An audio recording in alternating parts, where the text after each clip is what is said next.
Heard somebody say something. What? I said, hi, YouTubers. As we gotta tell the YouTubers hello, or they will go psychotic.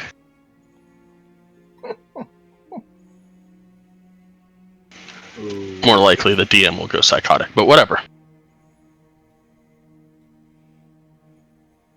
Okay.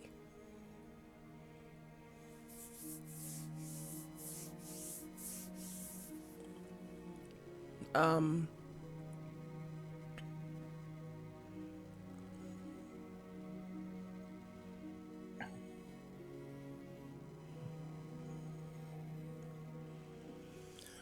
Okay, after rescuing the clan mother, the party returned to um, Aranax clan hall, where you were then asked to um, attend an audience with the clan chief and clan mother the following day. You were then asked if you'd be willing to act as security for the funeral of the fallen clan chieftain, to which you agreed.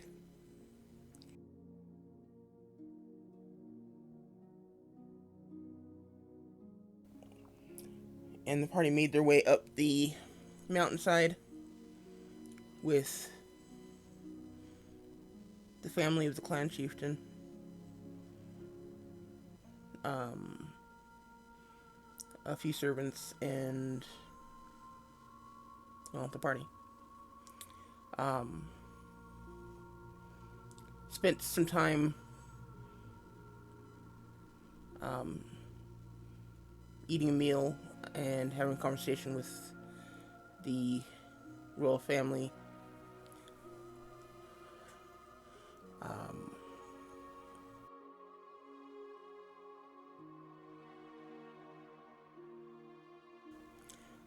and then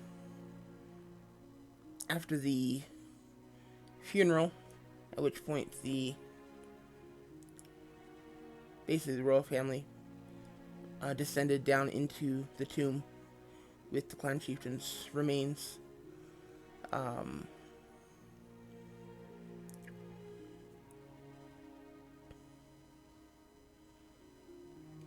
the party was, I don't remember who it was, but one of you noticed that you were being spied upon by a group of orcs.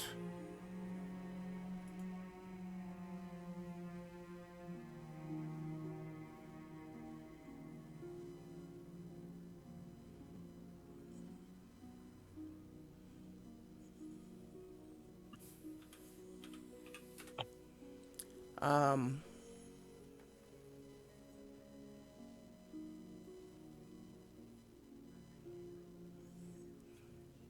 at which point you guys entered combat, and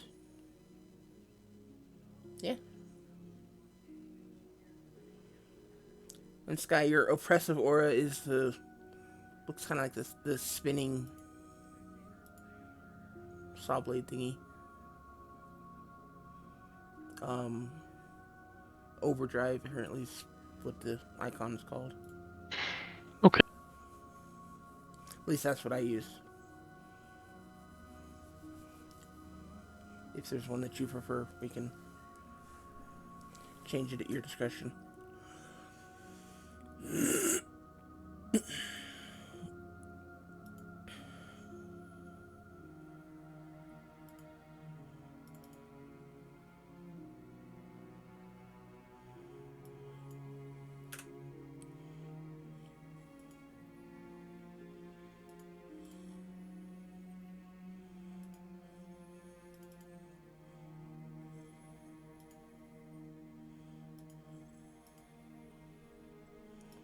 Okay.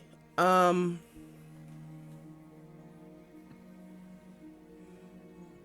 Remind me again what the oppressive aura does.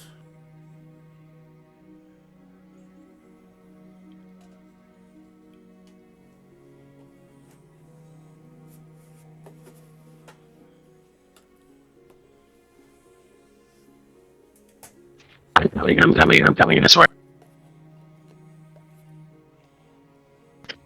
Sorry, I was grabbing the pizza out of the oven. Oh, gotcha.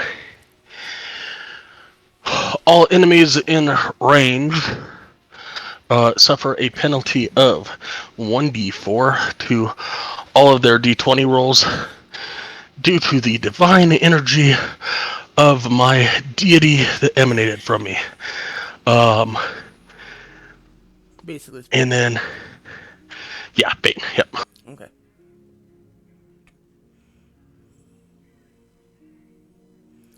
Well, it looks like the first guy is dead, and it looks like it's actually Valakat's turn.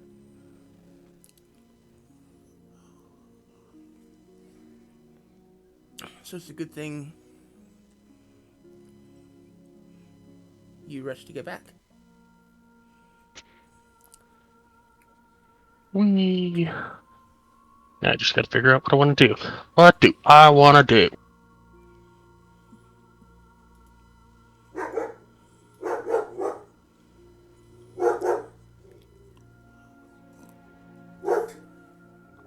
What the dog said.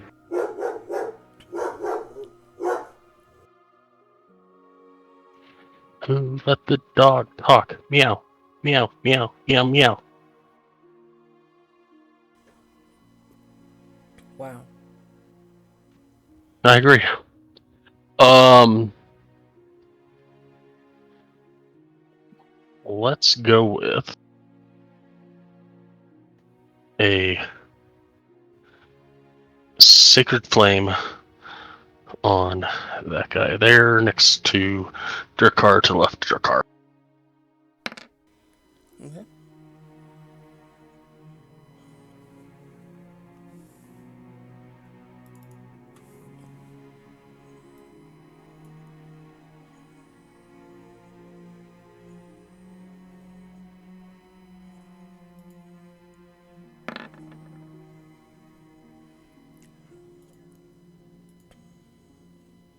Okay, 4 points of damage.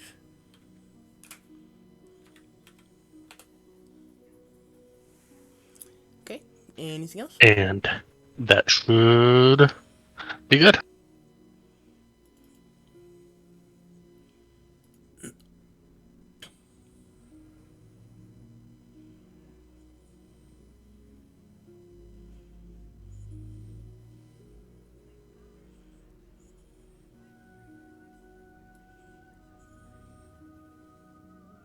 Okay, this guy will move up here.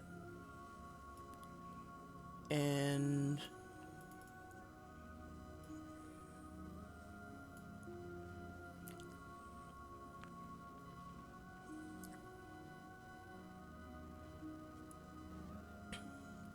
I'll throw 2 darts at Durkar. Don't forget you have that shield of faith, Durkar. One hit.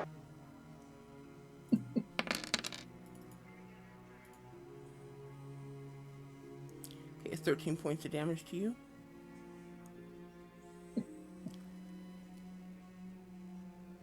The dragon is down.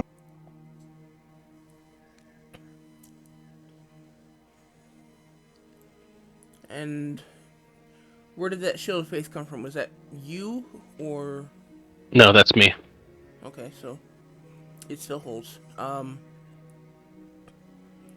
the frighten on this guy came from Durkar, right? Yeah, one of my divine. So all the fear on anybody should be gone. Hey, you're getting mean. You're mean.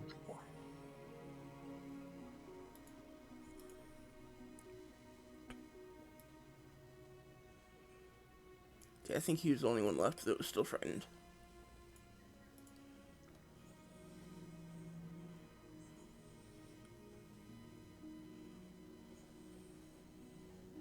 Okay, Myrnar, it's your turn.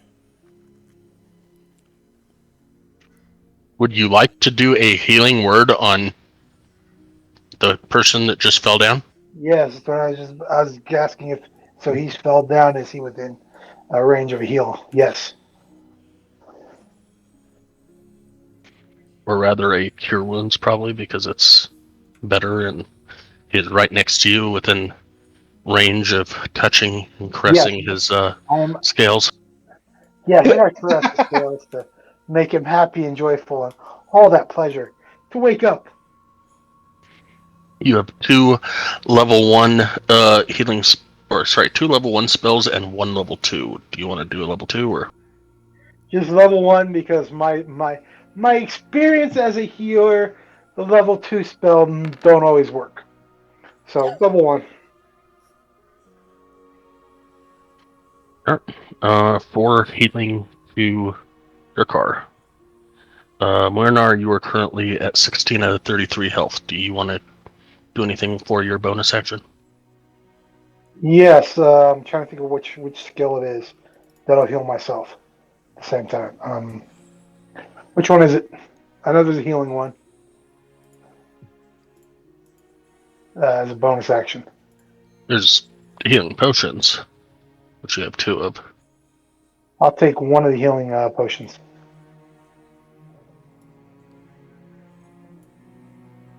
And leave my healings for others.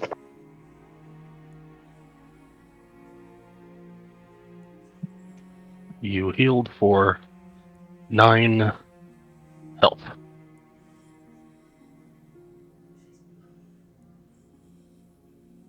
Sorry, Durkar. Wish I could heal you for more than what I did. No worries. I'm just the punching bag here. And I would imagine, unless Murinar wants an attack of opportunity, he would stay where he's at. Dan Skippy. Alright, Murinar's done.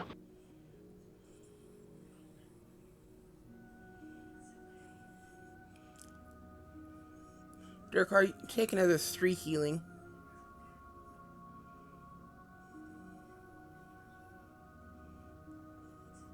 I should have healed you for a total of 7. Okay. Broke again. Always.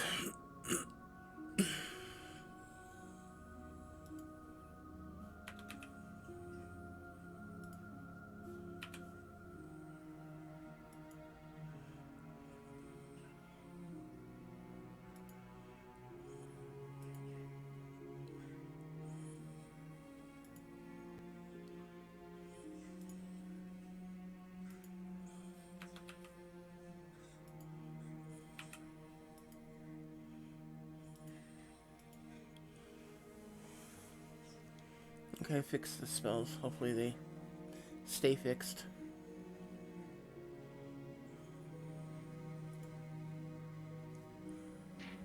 They will. For this game and this game only, or session. Okay, Reardon, looks like it's your turn.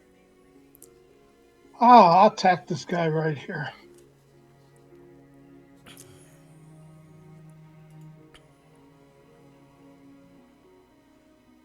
With my longbow. Okay. 23 hits.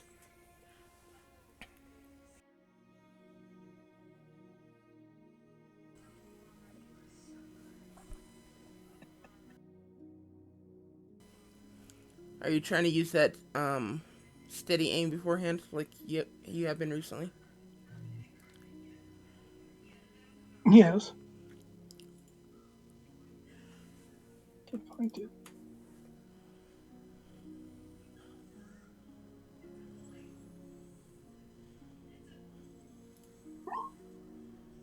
There it is.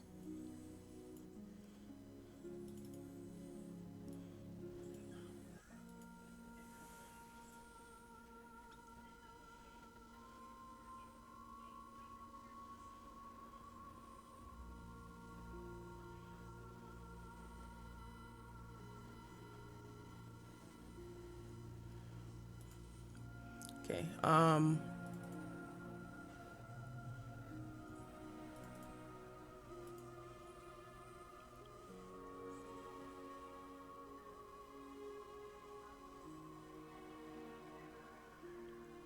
Okay, 14 damage.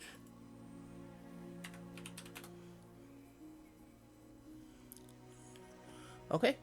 Let's see. This guy.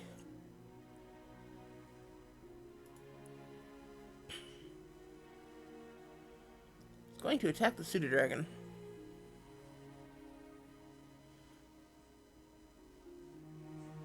No.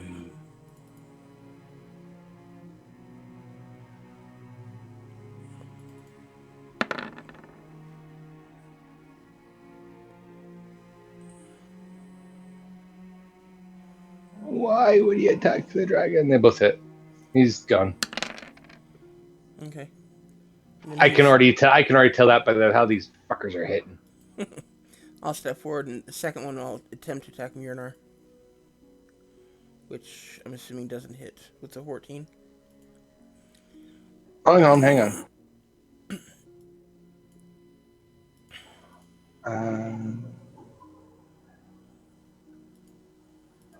Okay, yeah, that hit point. Yeah, never mind. I had to check his hit points real quick.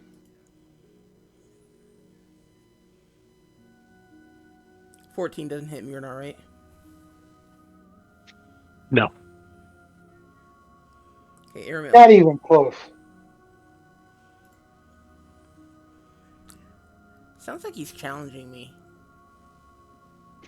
Right? Airmail, your turn. All right.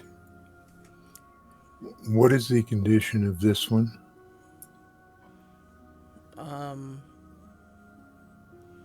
Slightly injured.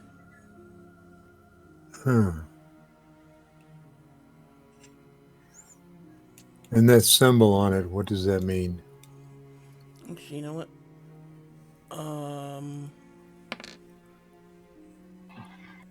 Does a 14 still hit your Drake?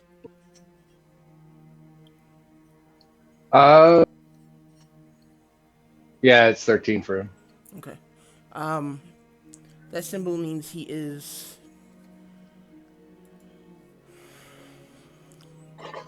affected by Valakad's oppressive aura. Oh, okay.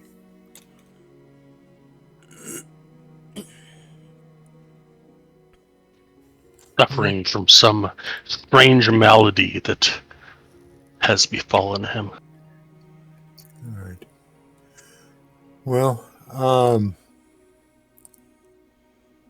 I'm going to use my longbow to shoot this guy. Okay.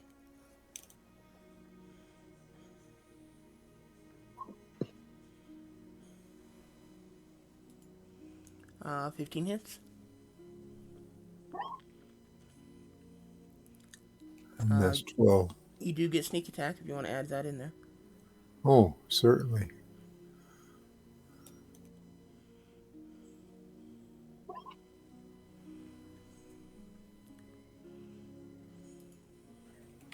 Okay. So that's 17 points of damage. Probably not enough to do anything to him, really.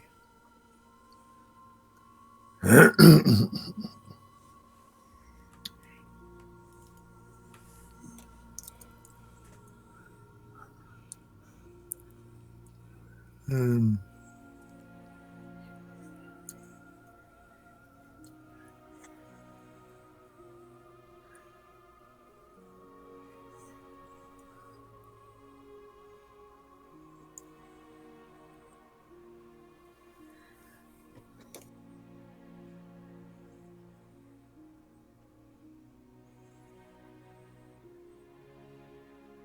Okay,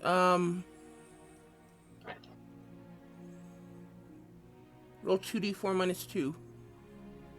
Sky. Valakad.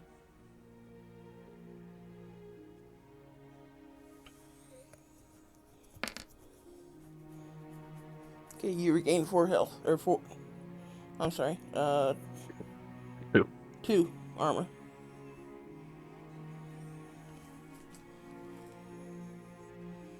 Sorry, I had to remember the rule for it. Or how to do it. I implemented that second bar on mine, just so you know. Okay. I don't know if you looked at it, but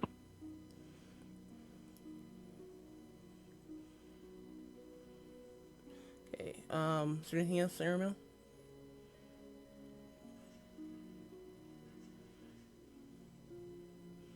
Bonus action movement?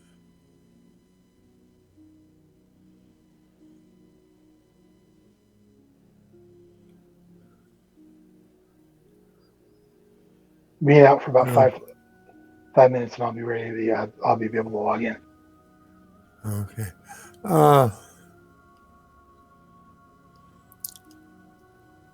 I don't know. Hang on a second.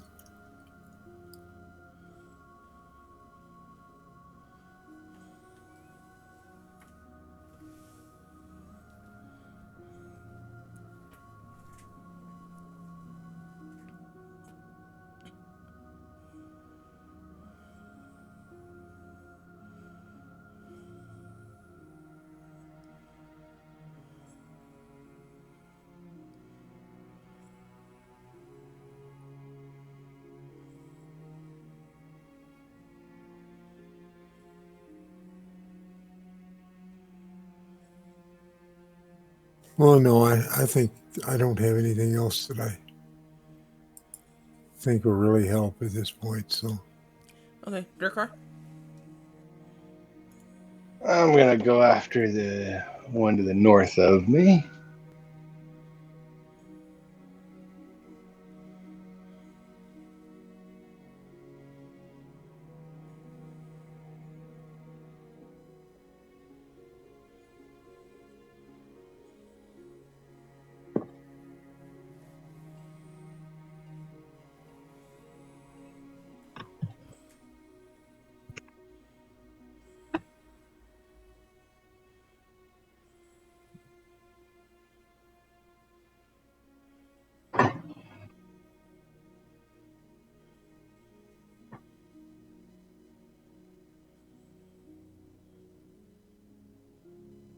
$13 is a hit.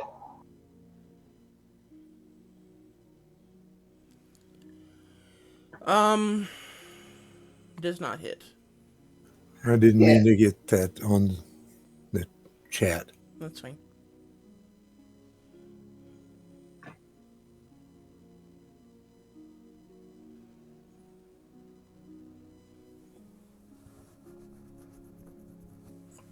$13 does not hit, Durkar. Alrighty.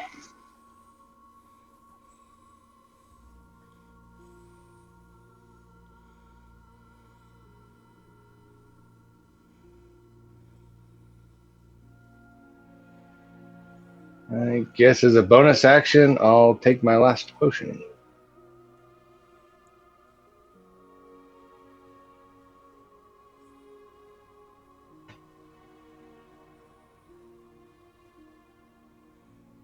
What is that? 5 plus.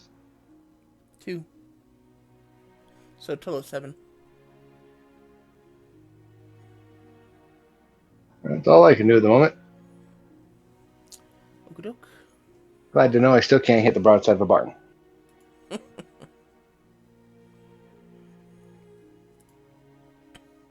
Okay, and this one is going to attack Miranar because he feels challenged.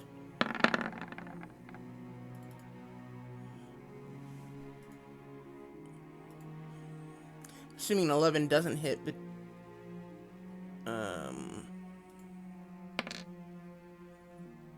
does a 17? Nope. Okay, Valakat.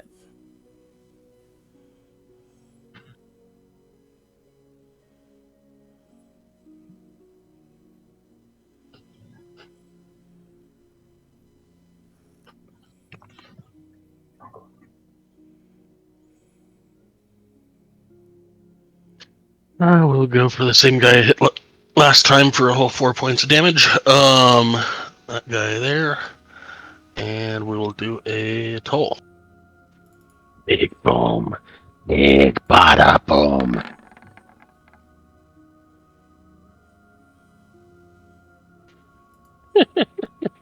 Necrotic.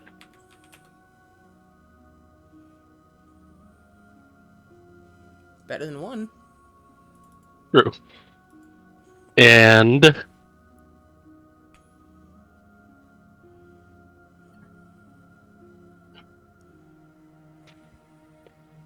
I feel like that will be it.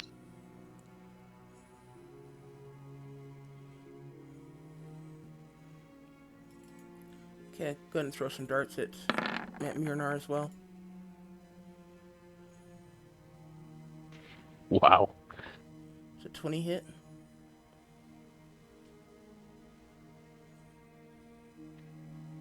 A 20 would hit. But let's do that.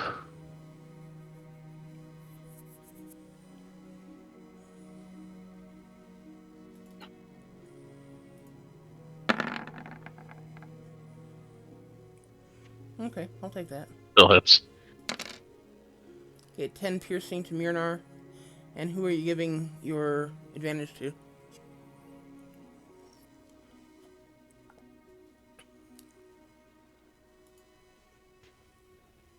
Let's see.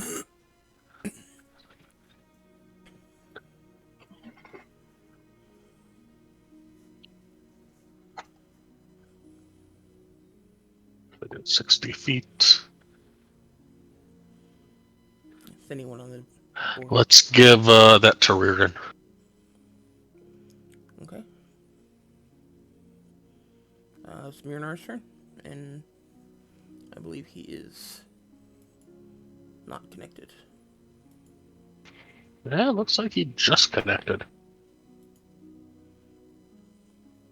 I am just logging in now. Okay, so it's your turn. We'll give you a minute. Well, 30 seconds. Maybe. If you're lucky.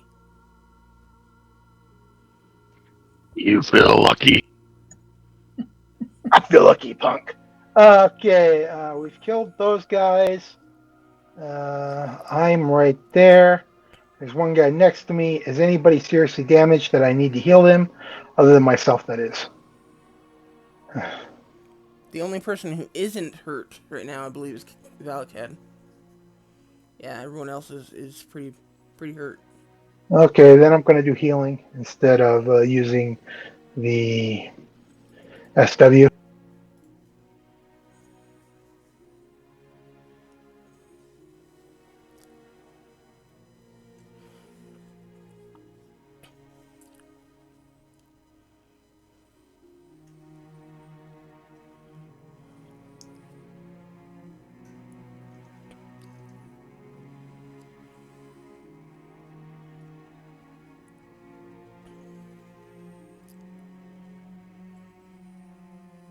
I'm going to cast, I believe it is Cure Wounds, but I'm seeing which one does more damage or more healing. Cure Wounds does more healing. Okay, I'll do Cure Wounds on Durkar since he's wounded. Or who looks hurt the most?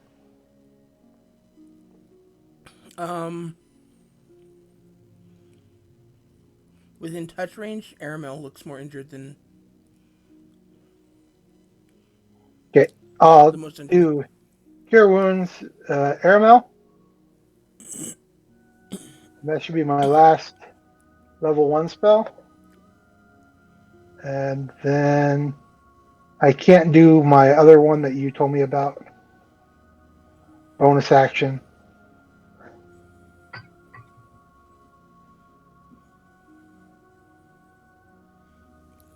So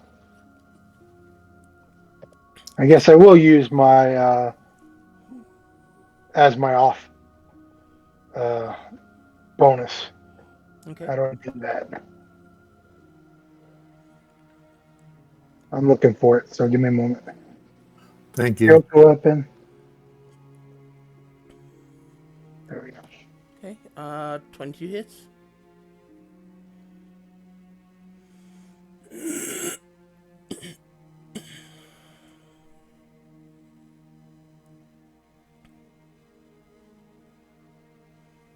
And returning that because it used the spell and it shouldn't have.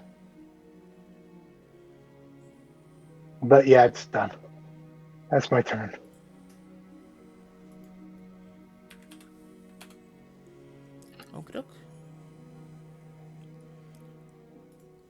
Reardon, it's your turn. You have advantage on this attack already if you'd like. Say again. You already have advantage on this attack if you'd like, so you Okay. wouldn't need to use a steady aim this round if you don't want to. Oh, So you could actually hide if you wanted to.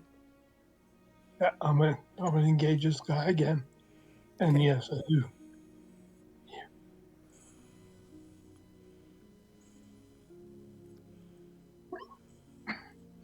That hits.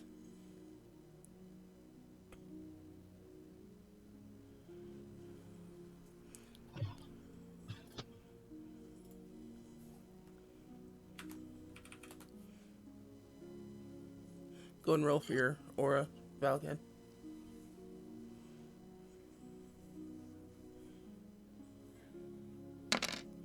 I, 0. Ouch.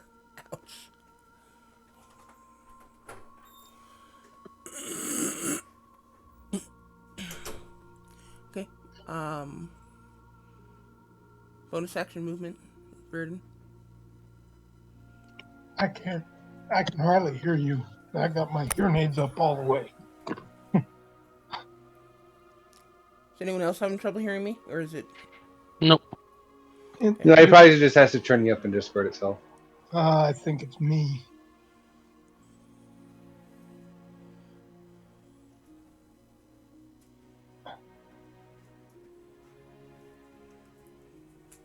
Okay, maybe that fixed it. Okay. Is there anything else you want to do? No, Bonus action movement. I'm done. You want to hide for your bonus action? Oh, that's right. I have a bonus. I forgot that. Yeah, I'm going to use the Mask of the Wild.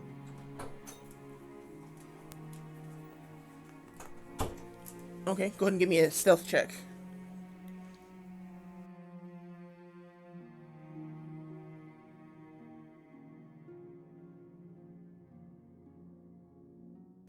Okay, you're pretty sure you're hidden. Now that ends my turn. Okay.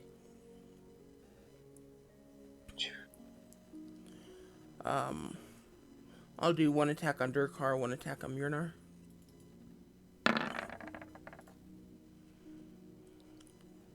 Uh,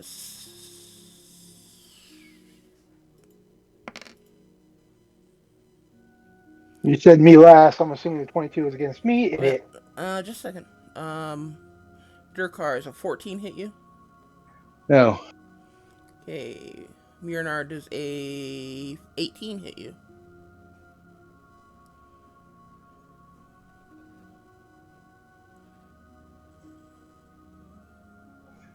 Don't think so. I think he's got more AC than I No, it do. does that. Okay. Aramil, your turn.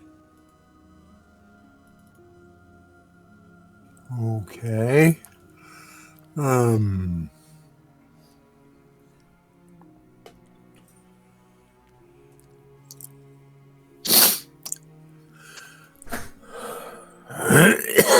Excuse me.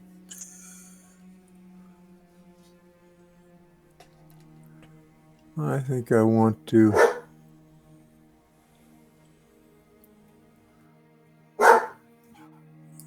attack this guy with my short sword, and I'm going to use Booming Blade Okay. on me. Okay. Okay, so do I need to do it in a particular order?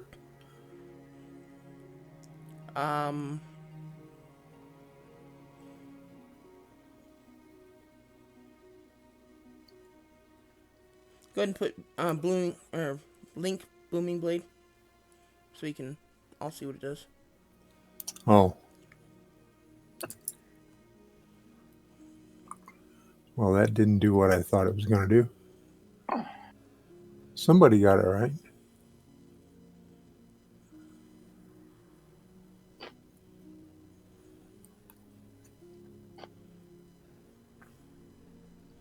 Yeah, that's not rolling right. Um,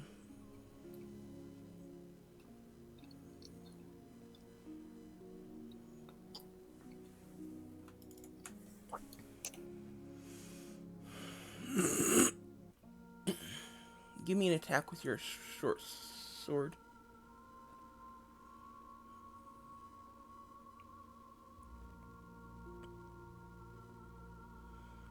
Okay.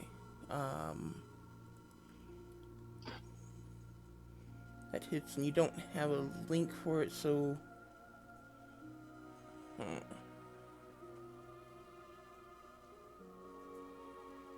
Don't have a link where? Go ahead and. Well, you should have a checkbox for the booming blade damage, but you don't because for some reason Roll20 is treating it very, very weird. Okay. Go ahead and do your damage for your sword, and then. So you guys are what, level 3? 3, yes. Okay. Roll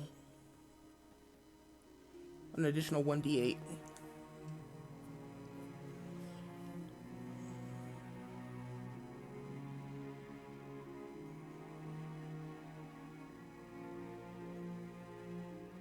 Oh wait, you only take the additional d8 if it moves. So, if he moves, he'll take an additional d8 damage. Okay. At 5th level, you gain the additional damage on the initial hit. Go ahead and roll sneak attack as well.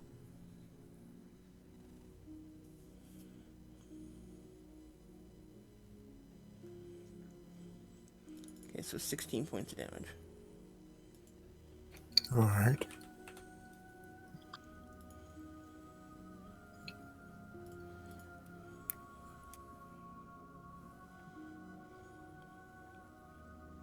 Okay, anything else? I take it he's still standing. Yep. Okay. And I want to use my offhand and try to kill him with my dagger. That hits.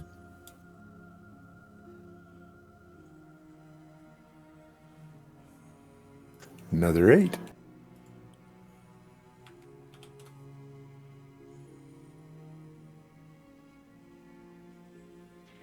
A great roll for a dagger. Yeah.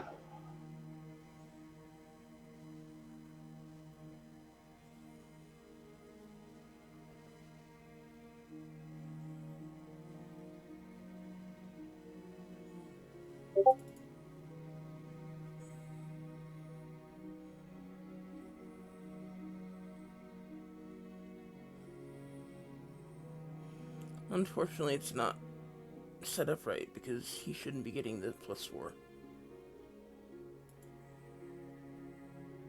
to the damage. So? Hmm? So fix it or take it away or whatever, make it right. I did. Oh, because it's Offhand. offhand. I hate it when they screw up my character sheets. But they're Yep. helping you. They're helping you, not helping him. Anything else? 1d4, 4 max damage. 4 is still pretty good.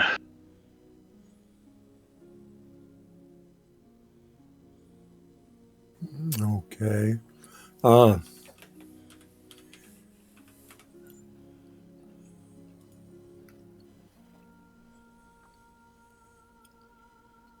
Let's see if I remember right. The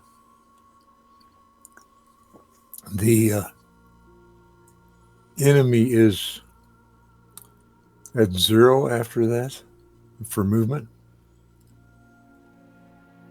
No. Oh, okay. I was thinking I could move away without an opportunity attack, but nope. if you take a cunning action for your bonus. No, I see. Well, I didn't do that. So I guess we'll just stay right there.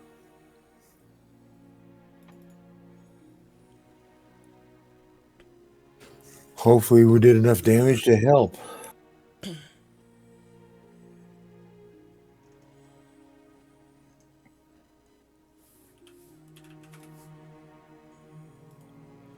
Hey, Durkar. Oh boy, let's try this again. After that one there. Sorry, say it again. Going after the one above. Okay. Hey, that's better. That hits. And since he killed my dragon, I'm throwing a divine smite on it. I gotta remember how to do that though. 2d8s.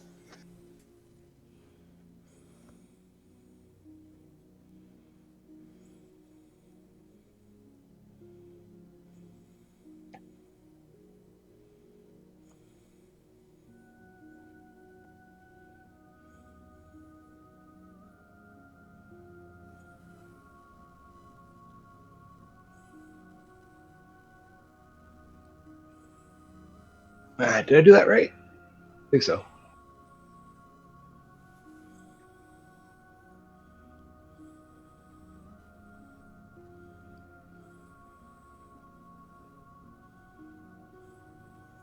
Yeah.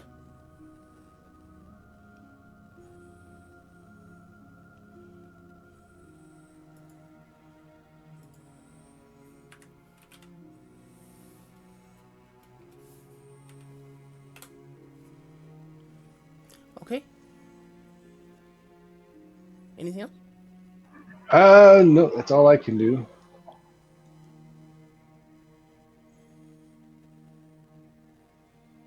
I'm just so happy I hit something.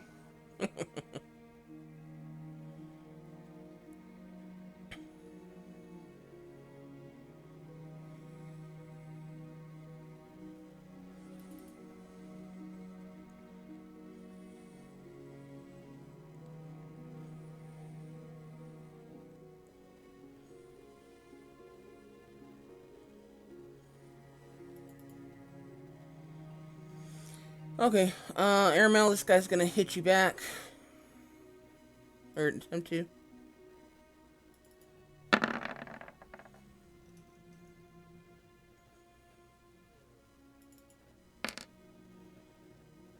Uh, 19 and 20. Did 19 and 20 hit you?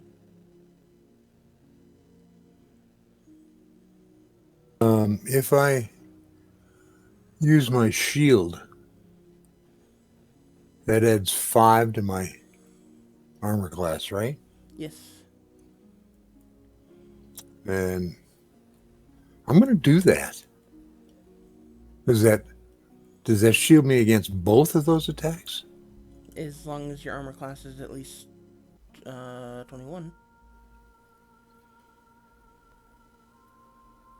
Wait a minute, you said 19 and 20. Yes, but 20 would still hit you if your AC was 20. Oh. Well, I guess 16.5 would be 21, wouldn't it? So that does work. Okay. Okay, I'll do that. Then they both miss. Very good. All right.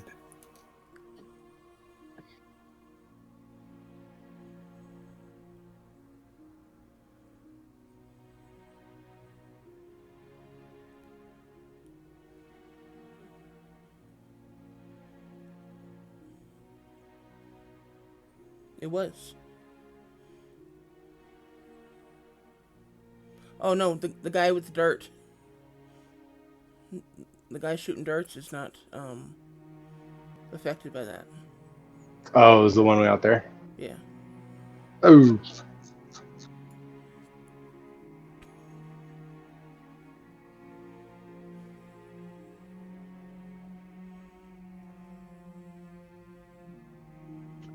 Yeah, my aura only works like a low footage, and then as I level, it'll get wider and wider.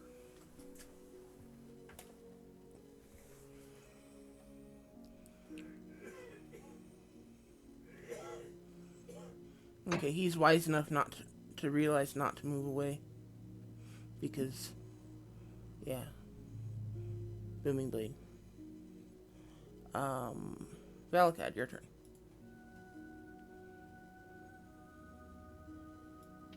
Yeah, we'll try and hit the same guy I've been hitting up here with another big bada boom. 6 necrotic. Let's go.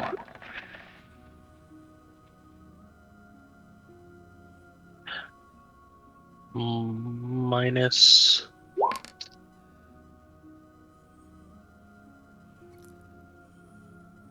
for 0. Damn it. Sorry. Alright, I'm good. Close. Big bada boom! And nothing happens.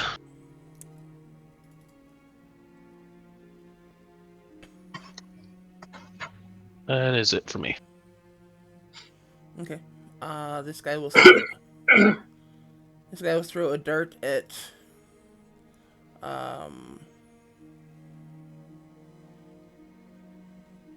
Aramil and Myrnar.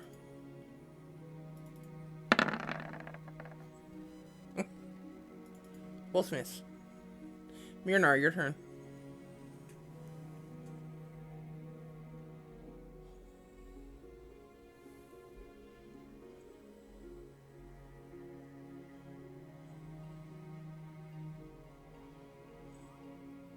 Woohoo! As I talk to myself because I forget to push the button.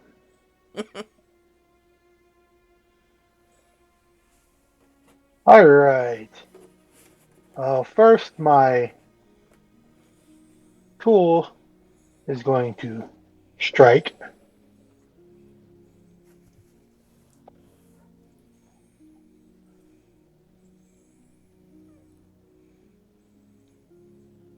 Oh. And of course, it's going to miss. I think.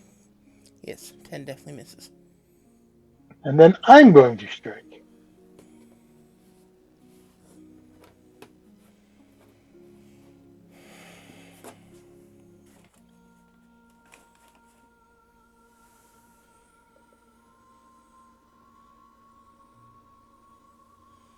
Who?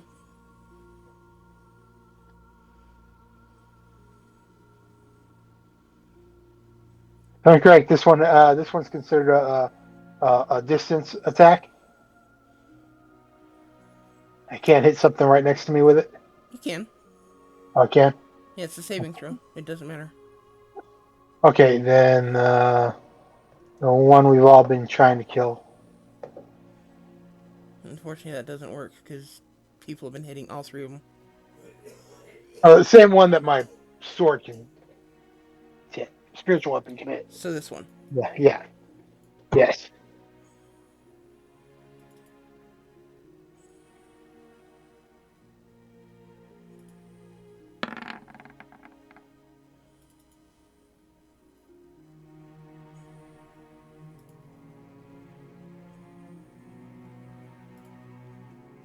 That takes him. Kills him.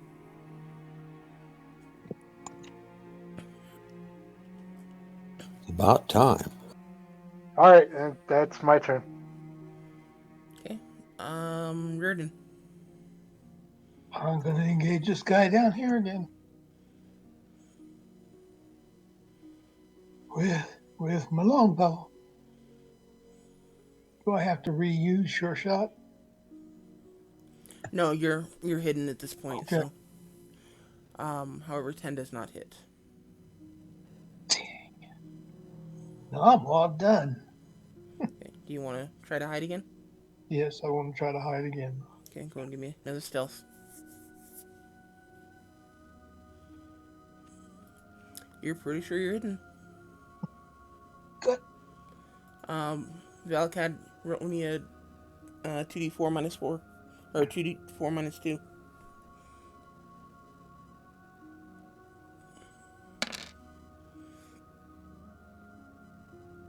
Okay, Woohoo! you get 6 back.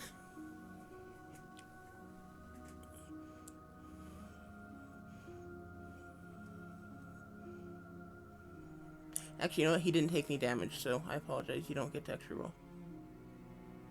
That was Effing my FDFFF.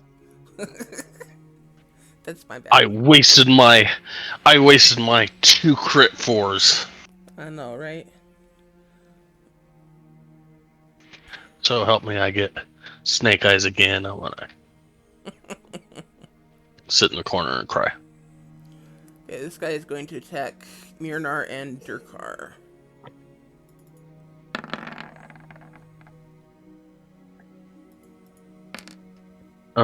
We're going to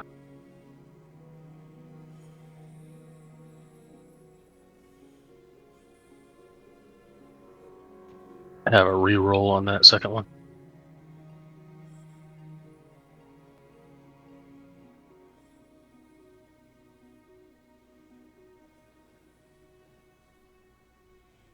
It doesn't actually reroll, it just turns it into a normal hit.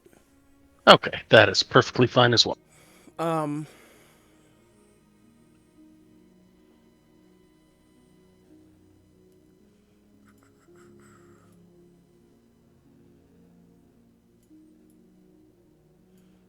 Barely. Okay. So that's not a crit, that's a regular hit. See. I'm assuming a 15 does not hit Mirnar. Correct. Okay, and does a 22 hit Durkar?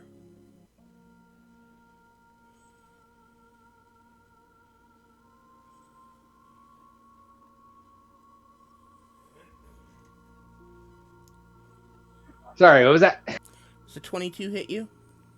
You damn dilly duty. Yes, it does.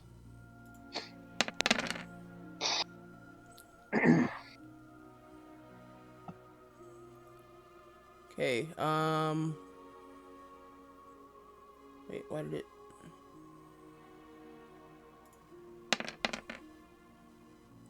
Okay, you take 16 points of slashing damage. Dragon's down. Again? I'm a punching bag. I can't hit back, so there you go. Sigh.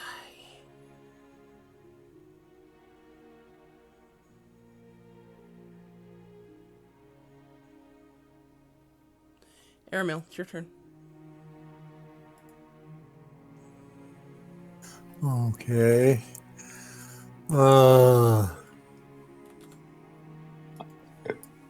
I'm going to fire at this one again with my bow.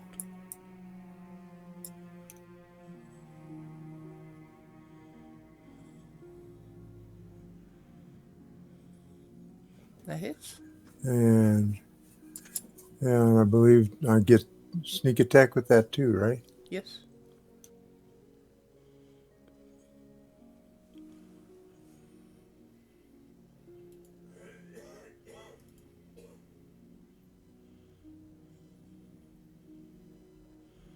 So You kill him.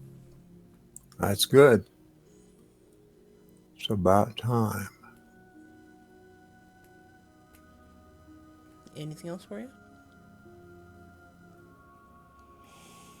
No, I think I'm going to stay right where I am. I'm within range of the other one. And so we'll see what happens by the time I get there. Okay, Durkar, give me a death saving throw. Why? It's not my turn yet. Yeah, it's your turn next. Damn it. Think good thoughts. Don't roll Yay! a 1 and you're golden. But the way D20 loves me, hell yeah, it will happen. Valcad, your turn.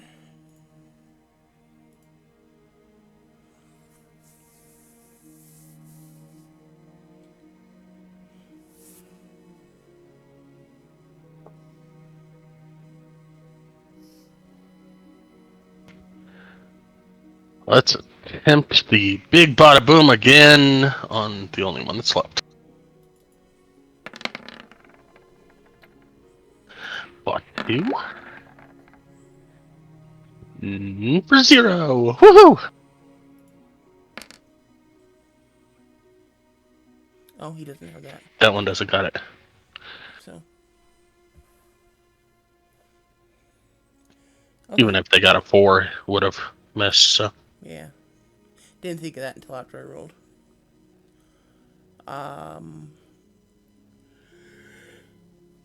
Okay, so. Anything else? I'm gonna run back there. Just for shits and grins.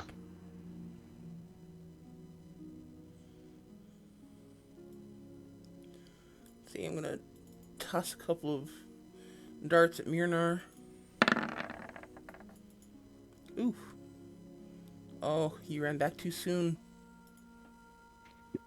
Yes, I did. Yeah. No, you didn't. You just threw them at me, right? Yeah. It's a regular roll. Why? Oh, you got I'm adamantine immune. armor.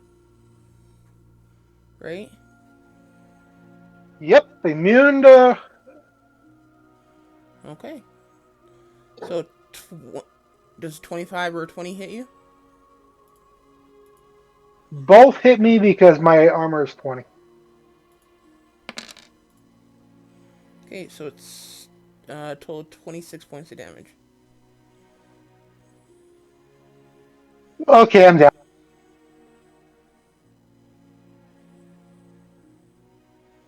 But it wasn't a crit. Which would have Yep, which but would I have already knocked have. you down on the first one, and the second one would have taken a death save. So. Yeah. 1, 2, 3, 4, 5, 10, 15, 20, 25. Okay, Myrnar, give me a death saving throw.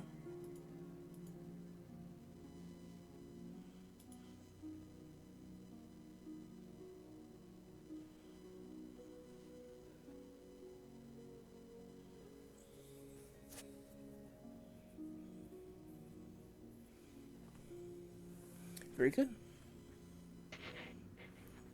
Reardon. Wow. It's your turn. So close. Is that a good or a bad? That succeeded. Is he in range or not? You got a longbow. Pretty much if you can see it, you can hit it. Thank you. And I'm going to engage him.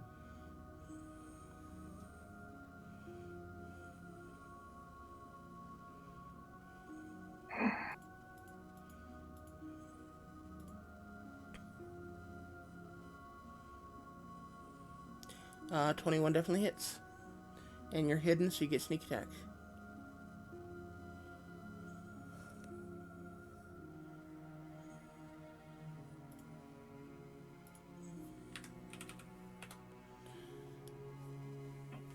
Valak had 2d4 minus 2.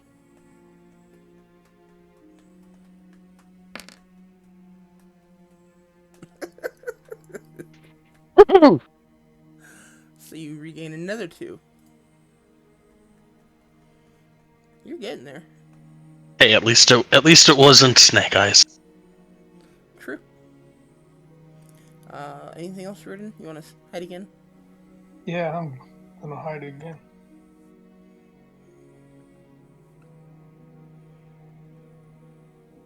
Yeah, I think I'm hidden.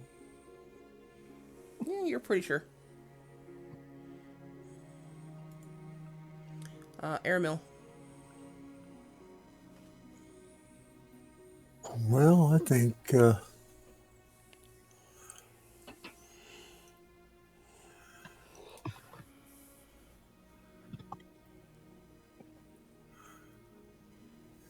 think I'm just going to fire my longbow again at this guy. Okay. You can give yourself advantage with steady aim if you don't move first. Oh, Don't okay, move at all. that works good. Thank you. Not that it helped you any, but 17 does hit. Okay. And You get sneak attack because you had advantage on the attack.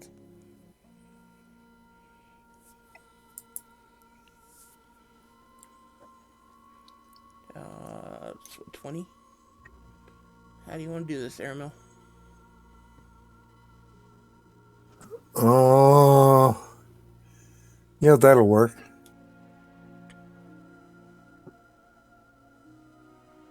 What'll work? You got a big red X on him. That means he's dead, right? Yeah. How do you want to do it? How do you want to kill him? Well, I fire my bow, and goes right through his eye. Comes out the back of his head. Sounds like a very final end. Yeah.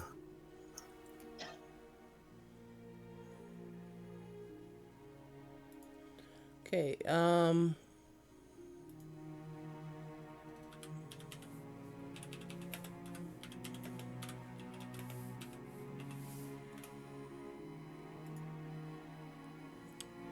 Okay, was there anything else for you, Aramil?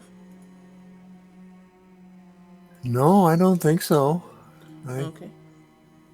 We don't have any enemies left out here. But you got 2 people down. I do. Yes, we have 2 people down. Durkar, go and roll a death saving throw. Yeah, I guess I do have one healing potion I could try and use, but Okay, that's another save. Valakat, your turn.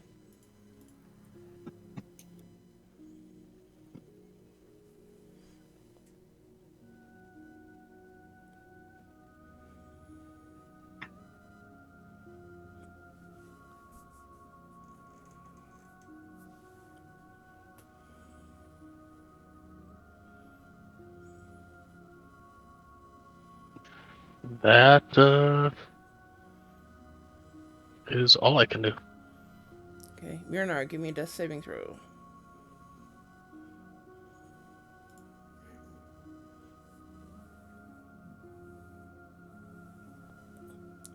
Okay, Reardon, your turn.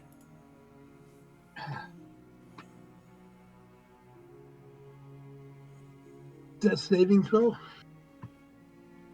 No, you aren't dead. Oh, no. What do you want to do? There are two party members down. Yeah, I got a healing potion. I can give one of them.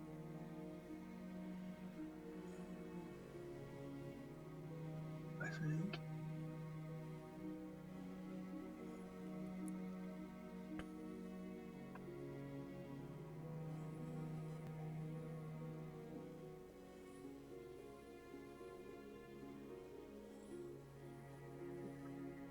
Oh, okay.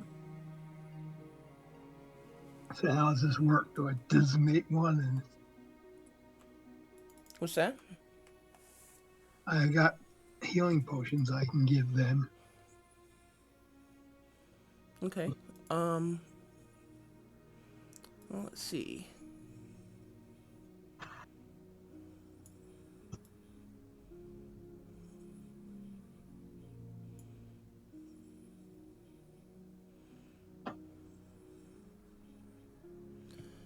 Well, unfortunately, looks like if you use your action and your bonus action to, I'm sorry, your movement and bonus action to run, you'd be able to use your He action. could. Yeah, Yeah, never mind. You got it. use your movement and your bonus action to dash. You could then use your action to stuff a potion down one of their throats. Okay. It's up to you who, though. Which ones need it? Myrnar and Durkar at the moment.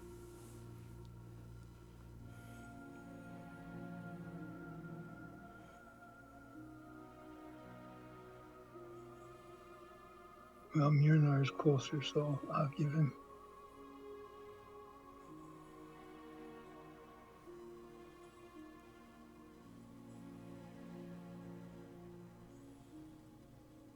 Okay, go and roll 2d4.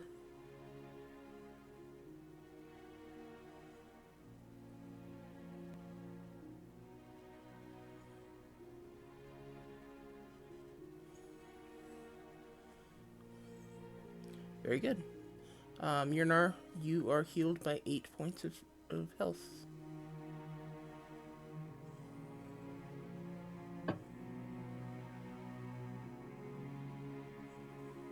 Okay, since I am healed, I will heal Durkar. We're still in order. Oh, I'm sorry.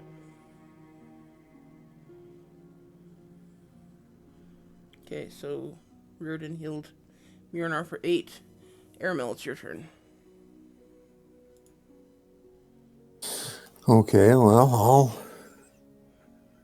reach out to Durkar and stuff a healing potion down his throat.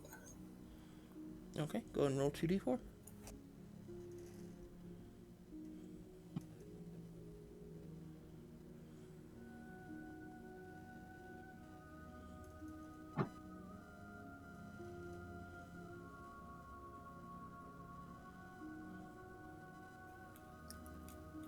So that heals him for 9, right?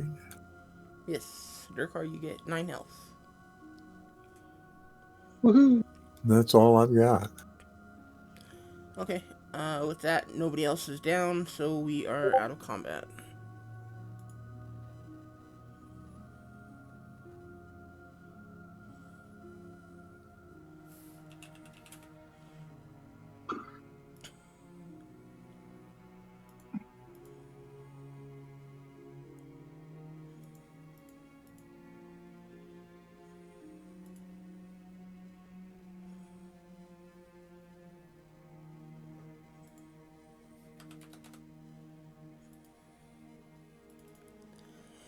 Okay, so what do you guys want to do?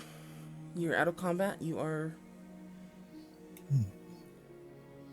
I thought it was interesting that even though the dwarves have 2 archers who are probably fairly proficient, they didn't help us to get rid of their enemies. It's because they're dwarves. You were literally brought here as security. I take that as a.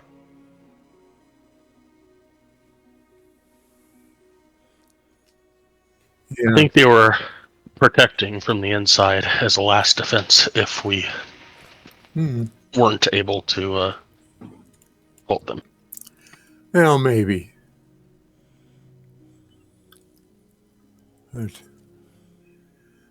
it'd be nice if they were keen players.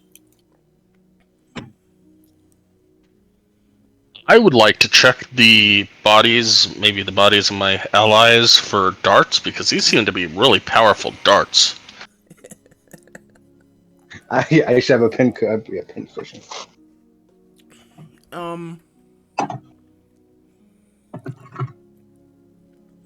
Sure, you can check for darts.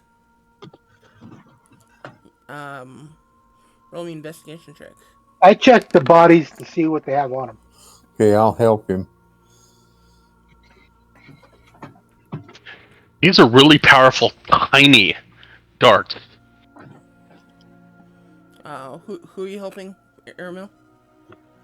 Valakad or... Valakid. Okay. So you find 14 darts.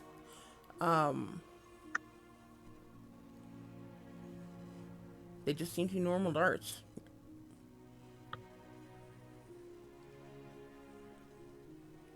Are they maybe poisoned? If they are, they're no longer poisoned. Or if they were, they're no longer poisoned. Maybe it was just the skill with which they threw them.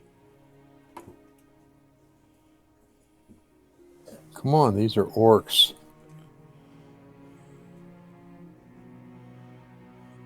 And still say your damage calculations are off.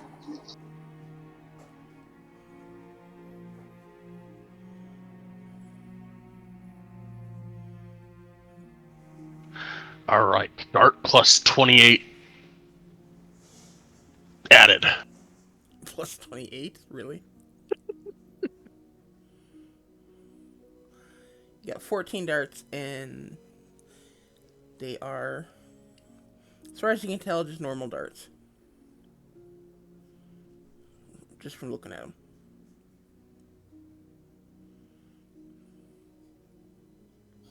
I'd like to pick up my arrows. Okay. Give me an investigation check, and how many you're missing. And since he helped me, I will help him look for his arrows. Why, thank you.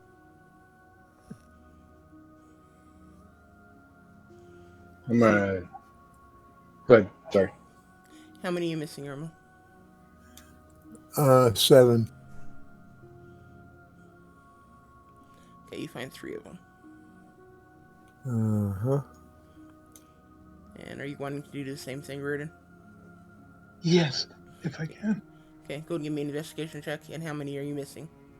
5. Okay.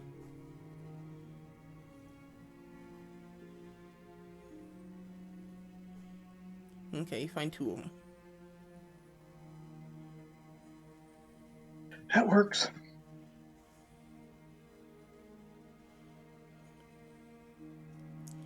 Okay, Durkar, you were wanting to do something? Well, I was just thinking about it, and I thought afterwards, like, and when my dragon dies, he poofs off into nothing, nothing left behind. I take it, right? Correct. Okay, so never mind. Myrnar, I think you said you wanted to do something?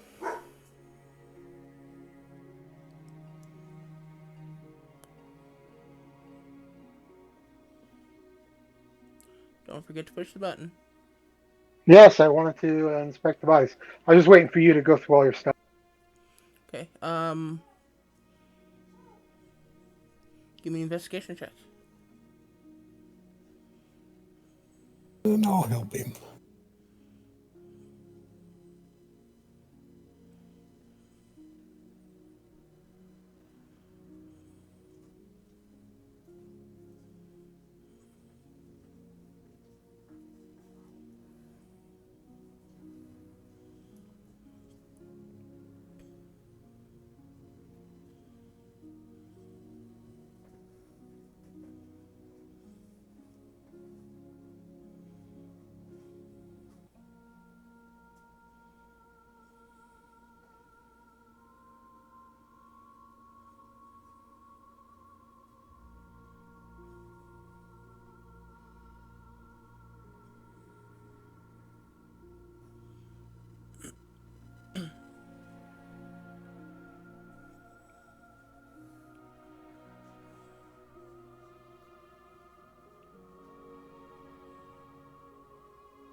Okay,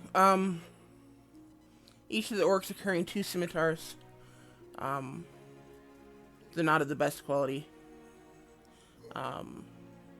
They're carrying a number of additional darts, and they're each wearing studded leather armor. But again, it's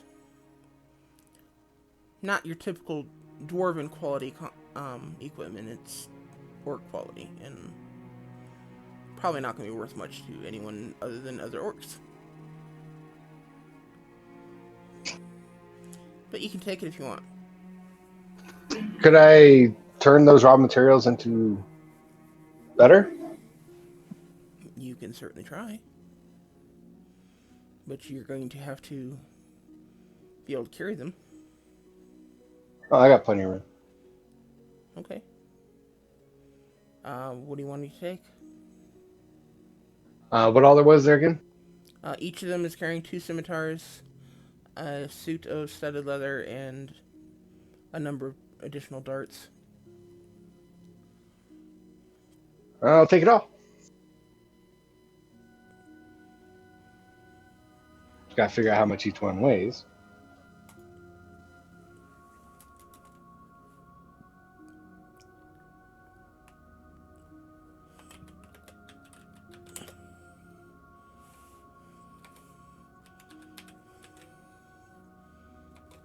Said 2 scimitars, right? One instead of the other.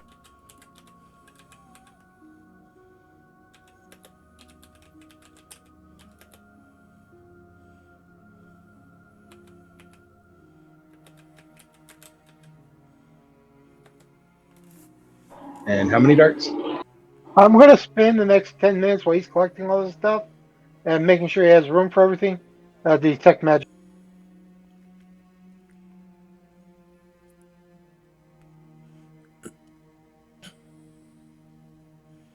Okay. It's typed out in chat there for you, Durkar.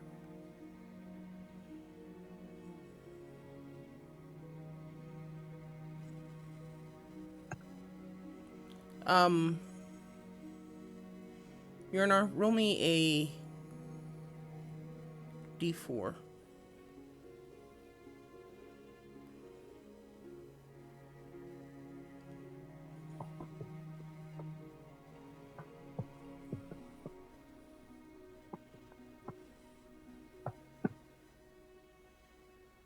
Okay, you do find one additional potion. Healing potion. As well. I'll collect it and use it because I've used my other one. You're gonna use it? Is that what you said? Collect it to replace the one I used. Okay. Um,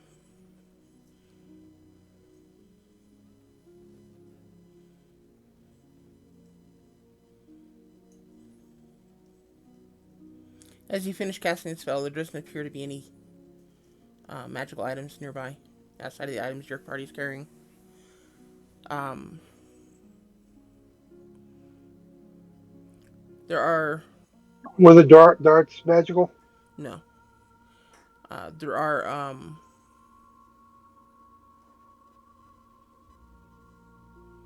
magical auras emanating from these 3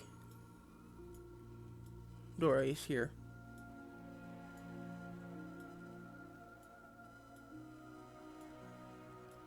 Um, Abjuration and Evocation.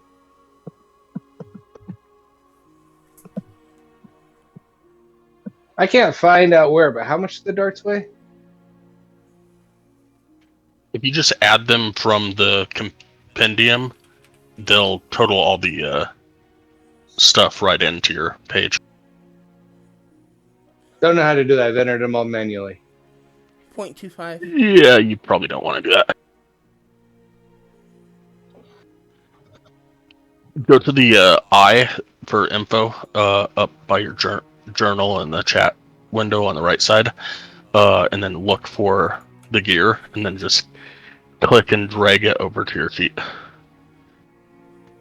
And that way, if it's got an attack like darts do, or scimitars, it will add that to your attacks as well.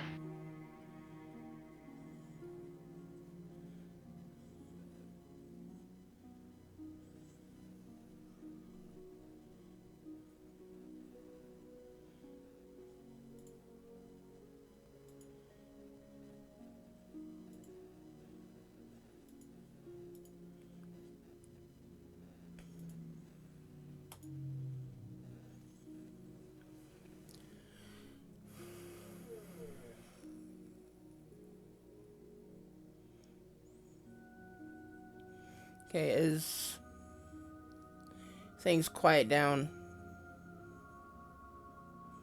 and um,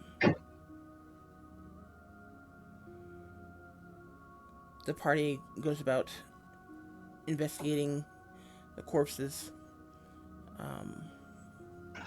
Grig kind of pops his head up out of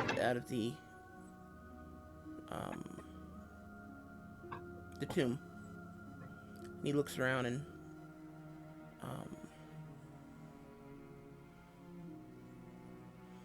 hear him shout in kind of a low, gruff voice. Is this threat taken care of? As promised.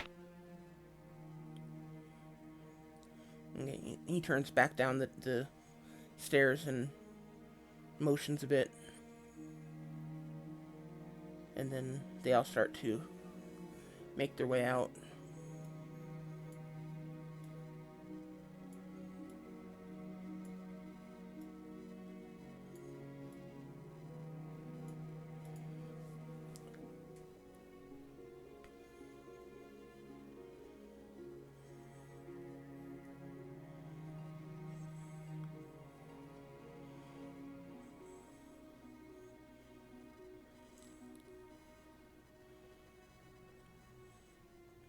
And Holly kind of steps forward and smiles at your group and says,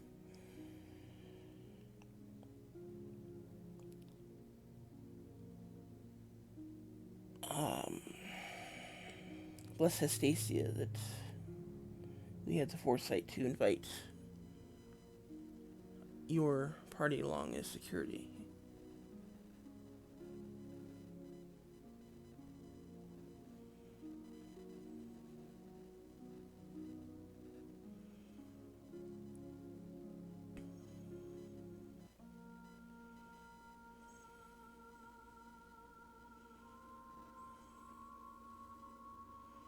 And she kind of looks you all over and says, is everyone okay? Did anyone get hurt?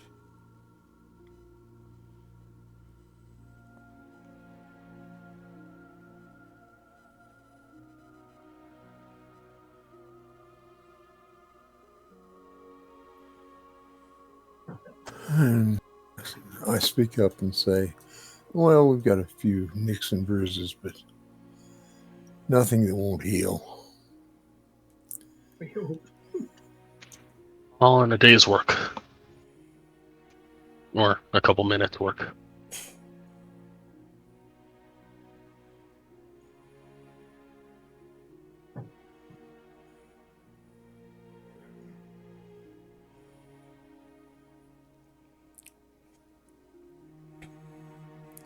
And she kind of spends a few moments looking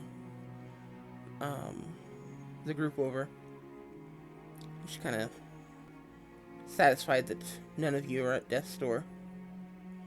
She kind of smiles and nods her head and turns to the servants who she is telling to gather the corpses.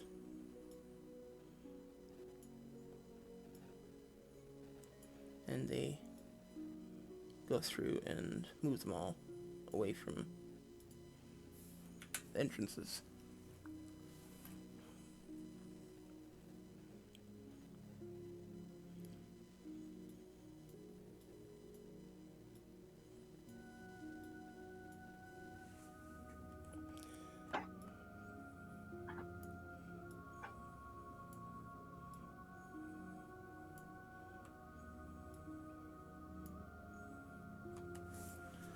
Okay,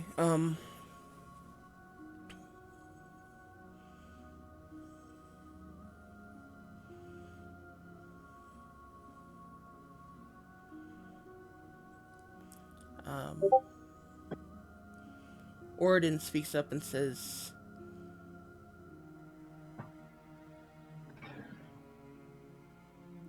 let us finish the rites as they were so rudely interrupted. And then we'll bed down for the evening and return in the morning.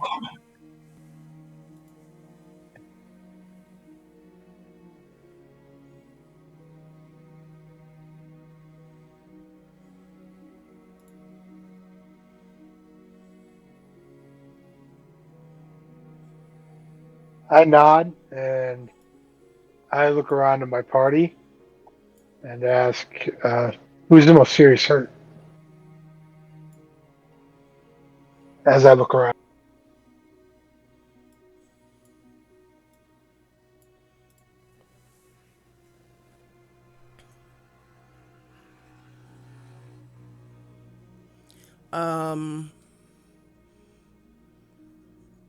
As you look around, looks like you are probably the most seriously injured, followed closely by Durkar, and Aramil I'm and gonna Reardon aren't far behind you. I'm gonna heal myself.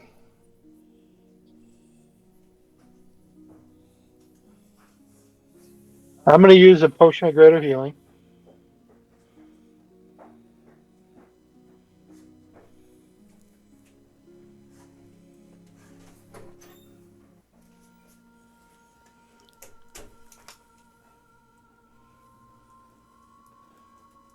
Okay, I hold out potions for anybody else who needs it. it's 11 healing to Durkar and apparently 14 to Myrnar.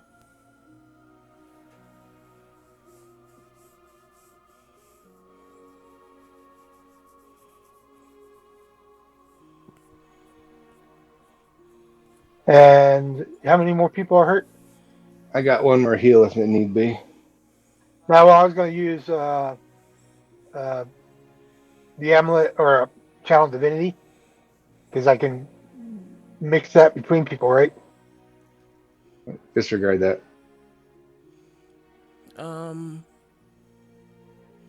Probably should have done that before you guys healed because you can only put people up to half health with that. Well, I thought I'd already used it until I noticed I still had my gem. Reardon and Aramil are both over half health. So, Okay, so I'll keep it until we need it again.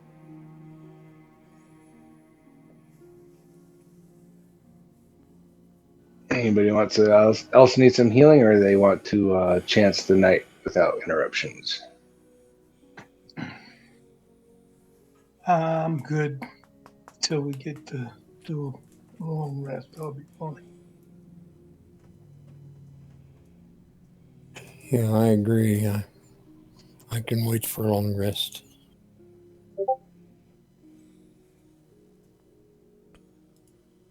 Alrighty. That is, if fate's not too fickle.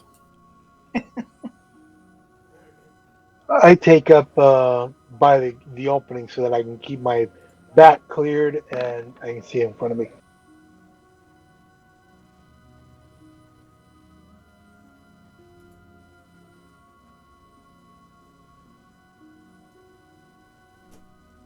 I'll take right in front to be the door guard.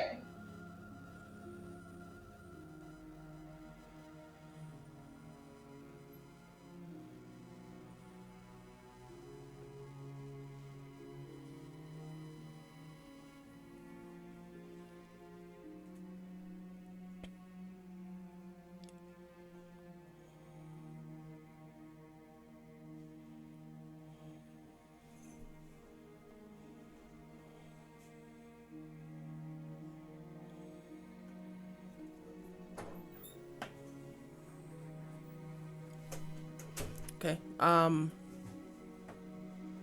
So it looks like you guys take up defensive positions around the tombs. Durkar, every 10 to 15 minutes, either Amaru or Greg walk to the bottom of the stairs and kind of look up at you and just kind of give you a nod. Making sure that everything is okay up here. I'll nod back as I notice when everything is okay. Okay. After about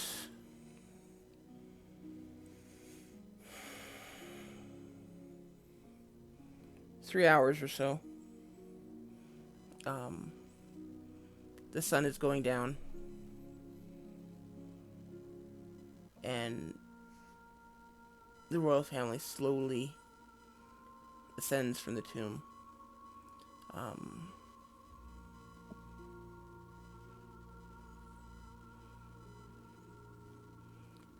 Norik in the lead, followed by Halia, Amaru, Grig, and Oridon. And they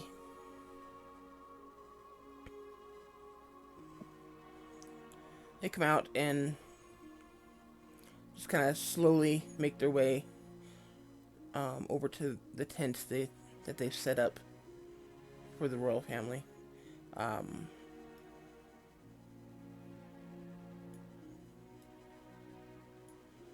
You can see that Halia and Norix especially are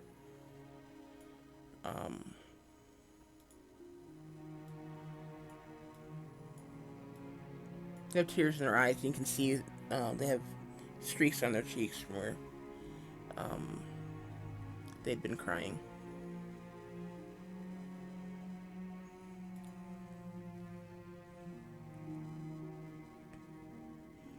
Um,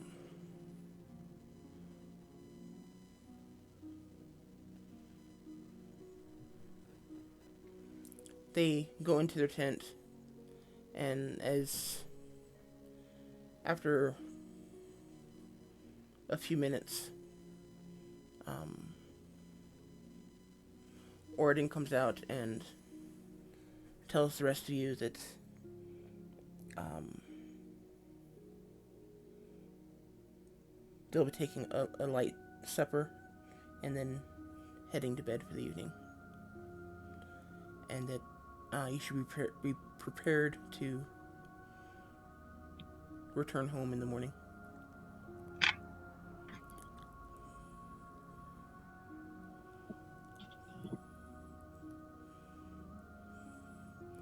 And the servants make um, they move in and out of the large tent for 20 or so minutes, and then they um, come out and offer all of you a bowls of it's a very light soup. It's kind of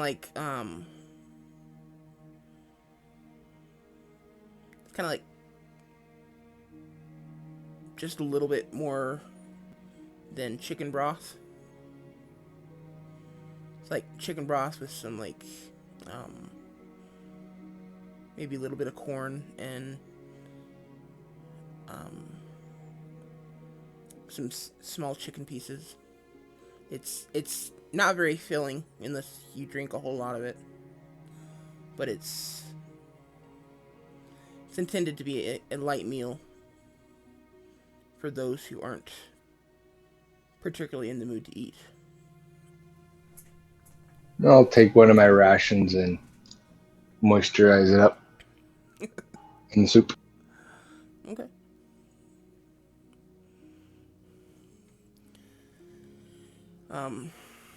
You guys are welcome to enjoy some of the soup.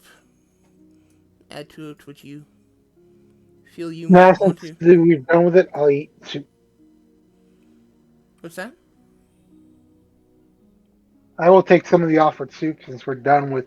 We're not done protecting, but the event has ended. Okay. I'll also take some soup. I will as well. Okay. Sure. Servants, make sure you guys all get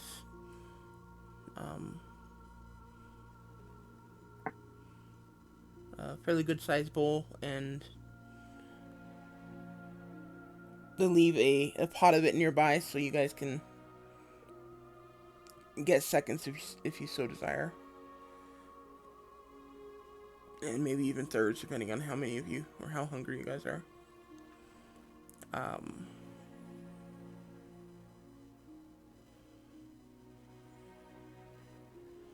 and then I guess you guys are welcome to do whatever you want for the rest of the evening. Did they by chance leave some bread that we can use to sop up this soup? No, they did not provide any bread.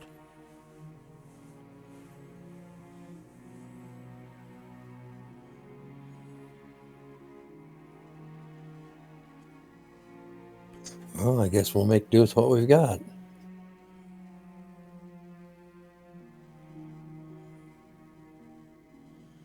Like I said, it's intended to be a very light meal intended for those who aren't in the mood to eat.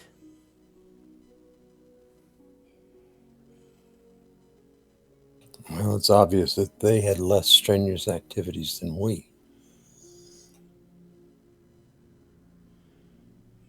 But They that's had more quite of an all right. emotional downpour. Yep, they Well, had motionals. yes, that's true. Whatever the case, we'll eat, and then I go back to our area and go through my gear and make sure everything's all up to par, and prepare to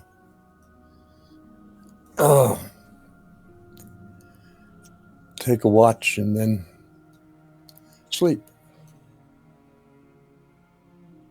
You can wake me up for the second shift. Okay, that's fine.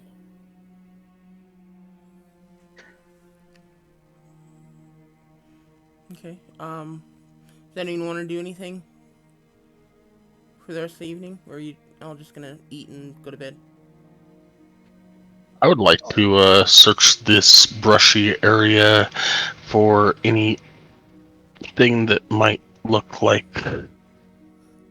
it would help heal people.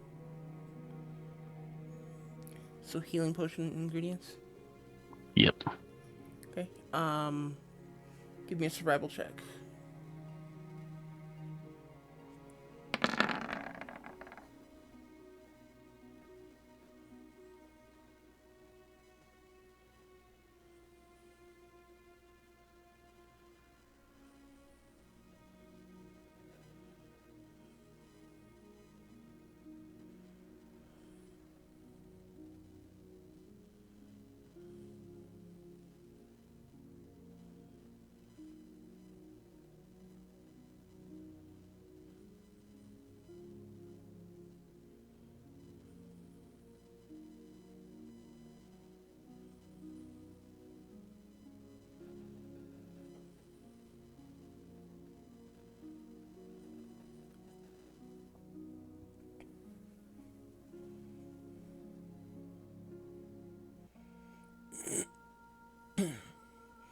Um.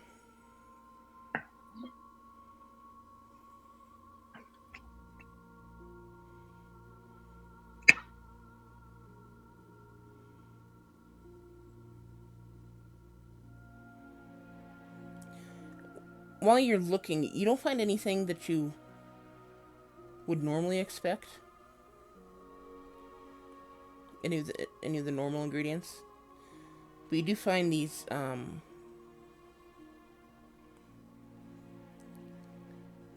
small pink berries. Um, they're kind of pink, but they have like a um, white dusting to them. So they look kind of like they're pink but snow covered. And at first they look like something interesting. You know, it looks like they might taste interesting. But you take one in your hand, you kind of crush it in your hand. And you feel that familiar warmth that you get from healing potions.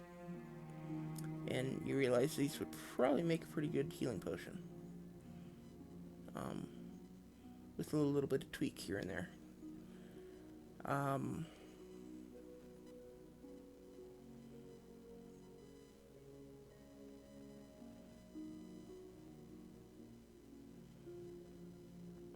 you manage to gather enough of those for what you think would probably be um, 4 healing potions. Awesome sauce.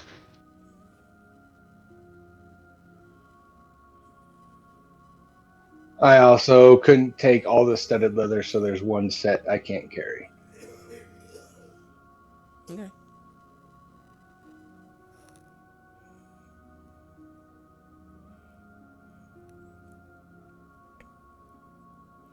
Just out of curiosity, what are you going to do with 4 sets of studded leather? Hey, I need money to get my familiar back, so every little bit helps. Okay, you're probably not going to be able to sell them to anyone. No, but we could reuse them for other things. Okay. Make a bag out of them or something. Get it enchanted. Studded leather bag of holding. There you go.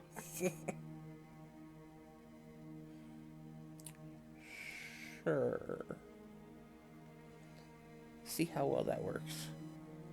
I doubt that an orc version of studded leather is probably not going to provide very much protection for anything. I basically wanted the scimitars anyway to rework them and make them better, so to sell those.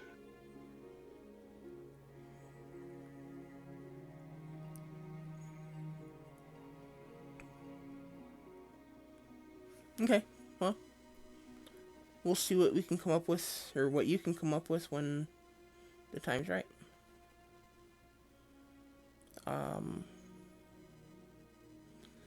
So Valakad, that took you probably about, say, an hour and a half to find those snowberries.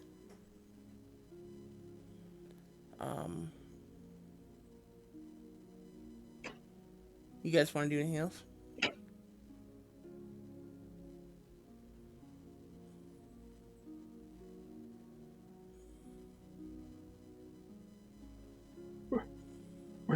We're not doing any guard right now. At the moment, I'm asking about Run our professions. run our downtime. Yeah, downtime stuff. Oh,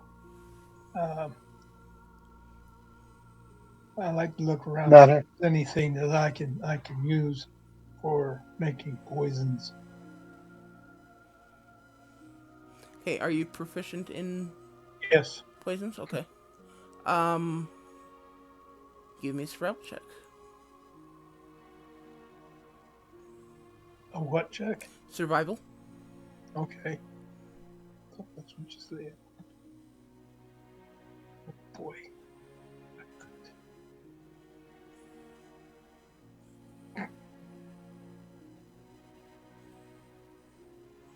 Okay.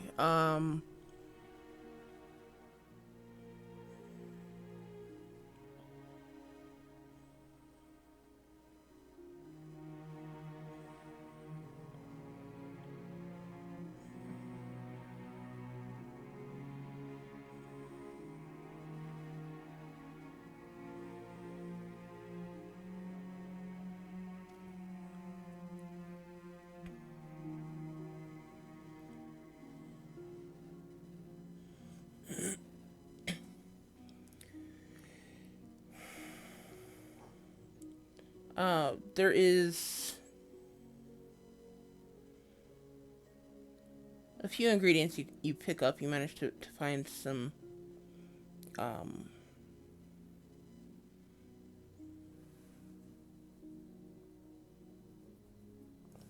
don't know, some poisonous insects, or maybe some snakes or something to um,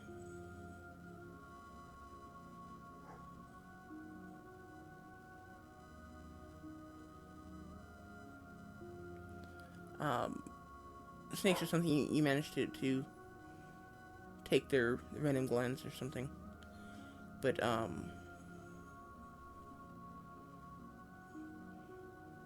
you have enough poison to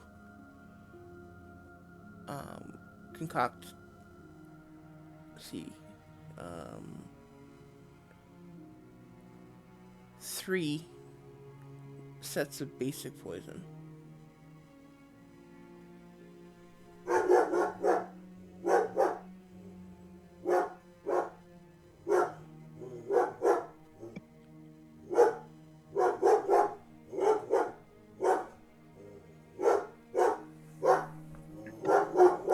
And you'll have to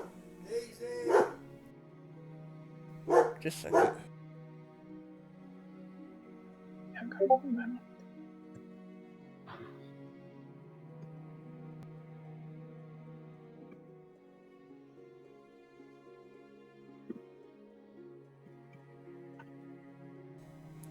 Okay.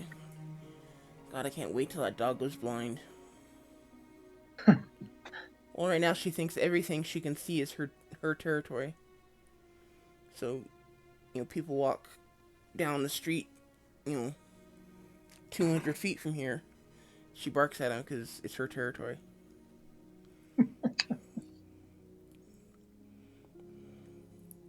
Um, you'll have to roll to prepare them. Um, before they can actually be used on weapons. Okay. I'm sitting here thinking, a little small talk around the fire, and then it occurs to me. He says, "We're leaving here tomorrow. What's to keep someone from going into that tomb after we leave and just creating havoc? Is there anything we can do to make it safer?"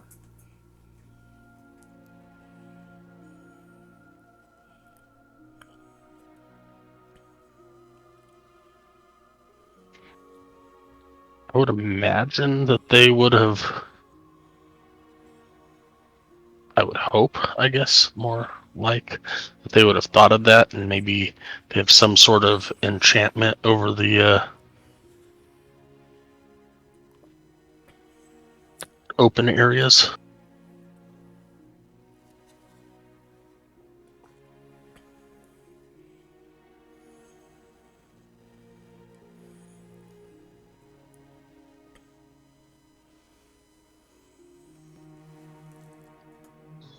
Would it be Yes. worth asking them about? Oh, we could. Definitely.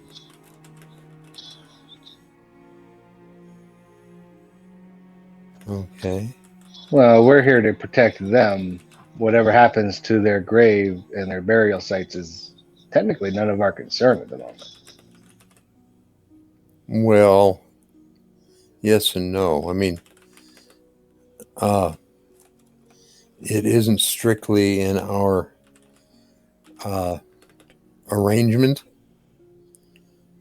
but if we can somehow provide something additional that would help them to secure their graves, I would think they would be appreciative, especially if they haven't already thought of it or how to do something.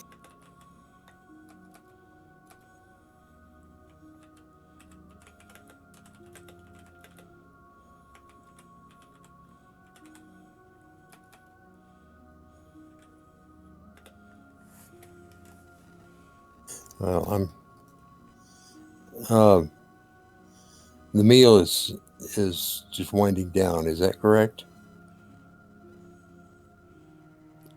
For you guys, yeah. What about for the royal family? They are all in the tent, and you're told they were going to bed after eating, so. Okay then. Probably better to talk to them in the morning, Yeah. anyways, just with their emotions. Yes, I understand. I was just wondering uh, if one of them was out wandering around their tents, or would it be best to wait till morning? Yeah, And I think, no one's come out since Orden. okay, so yeah, in the morning I'll see if I can talk to someone.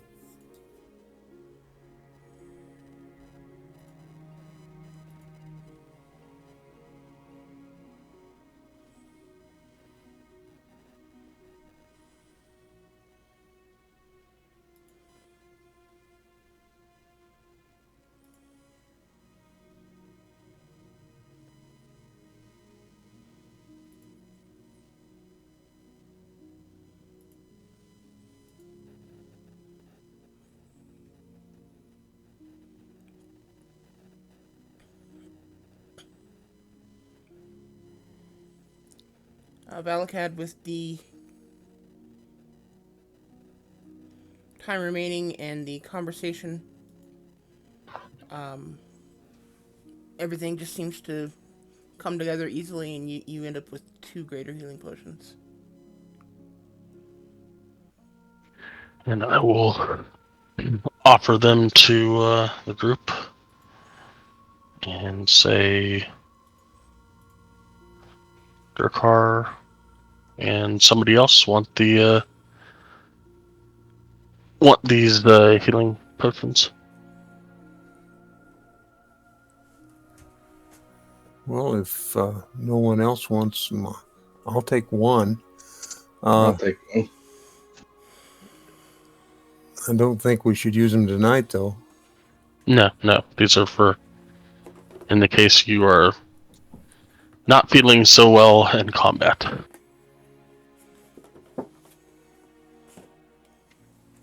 So you can each put a potion of greater healing on your sheet.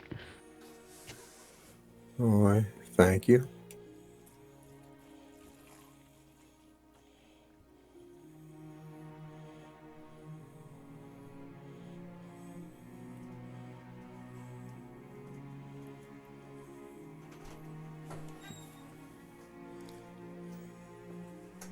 And with that, let's go ahead and take a break.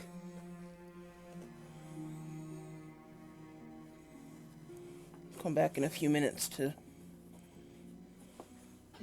continue.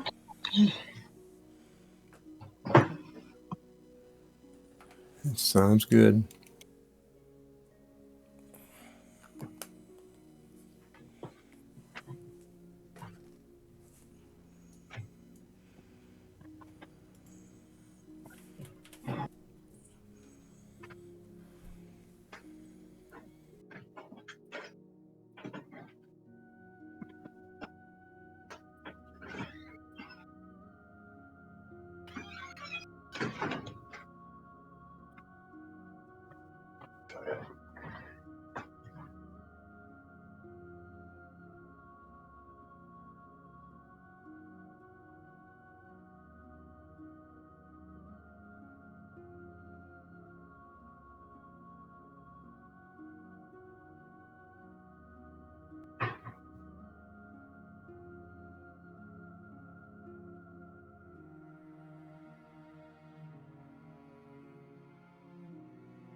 I swear I can't stay on my own 2 feet. So I can't hit nothing to make it drop faster. So we will call you the. No, I'm not going to harass you too much, even though so far all of you couldn't hit worth of crap. I just can't hit. I can hit, but I just can't hit.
I'm back.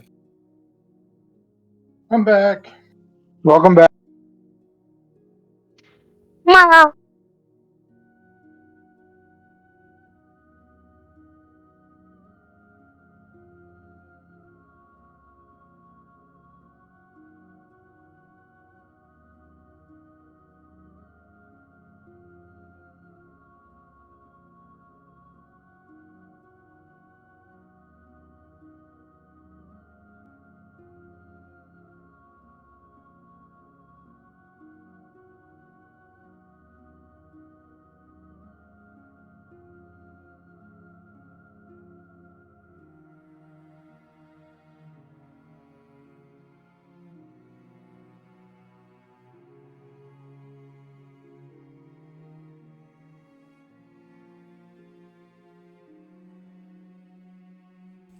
Everyone back? Everyone back? Yeah. Yeah, I think so. Sounds like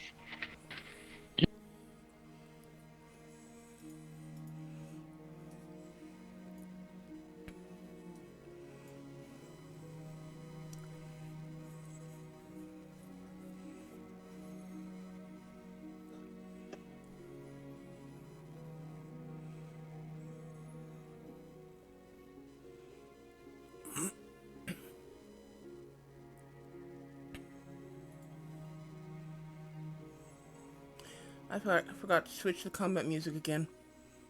Darn it.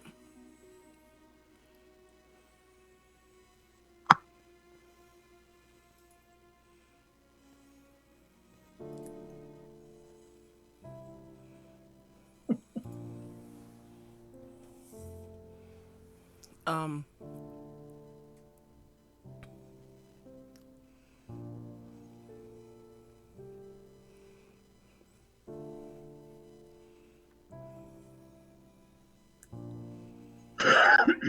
okay, so you guys going to make your camp at top of the cliff again, or just curious? Don't see any reason to change. Okay. did they already set up camp themselves? Yeah. They had a That they had, that blue thing is a tent, and it's been up the whole time. yeah. They've got a great big tent with you know supplies and all sorts of. They're glamping. They don't camp. They glamp.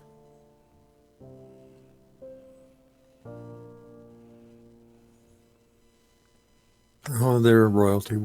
What do you expect them to do?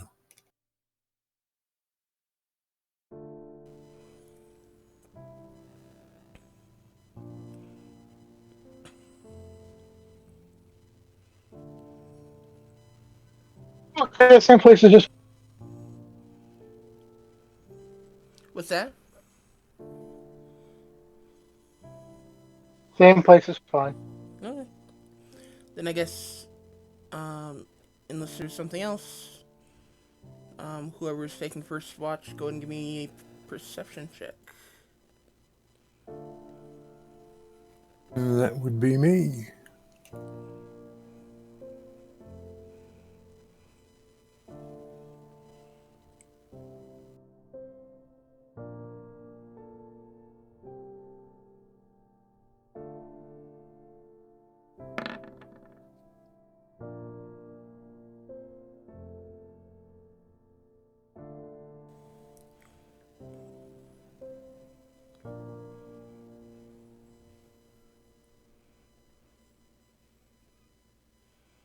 Okay. Um.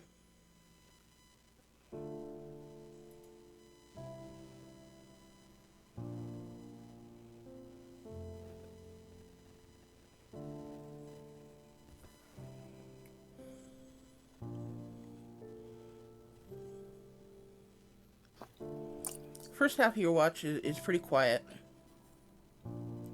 Um.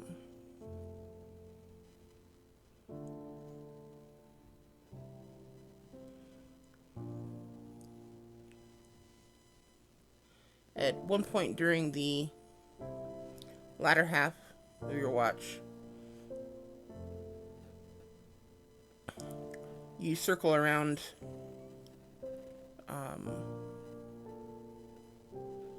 the southern end of your camp, and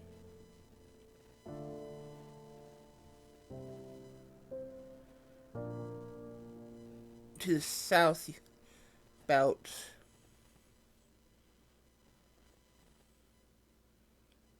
80 feet or so, there's just kind of this twitch in the bushes.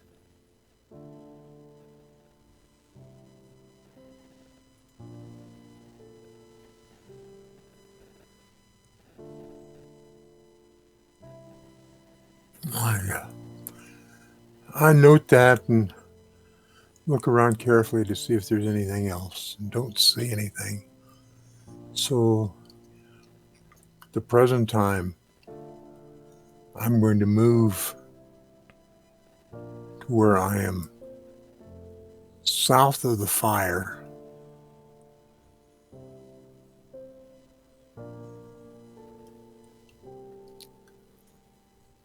And would probably be able to see anything, if there is anything. Okay.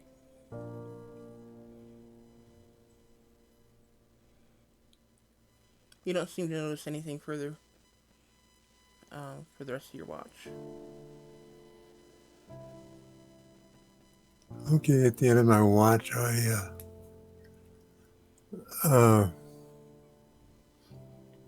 shake Reardon awake.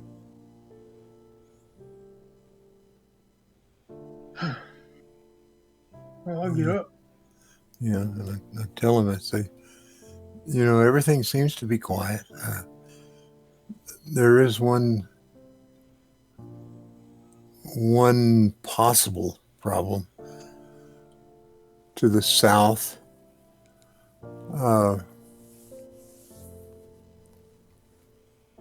About 80 feet or so south, there was some rustling in the bushes, but I never did actually see anything.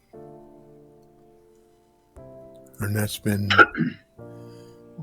probably close to maybe even over an hour ago. And I've been watching. I haven't seen anything else. I'll keep a lookout. All right. Um, Certainly. Let's step up the fire and stir it a little bit and add a couple more pieces of wood. And then I sit down and assume my trance. Okay. Reardon, go ahead and give me a perception check.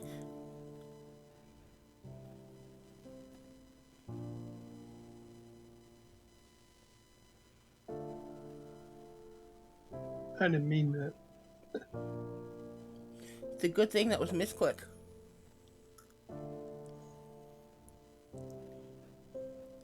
That would work. Yeah, get those ones out of the way.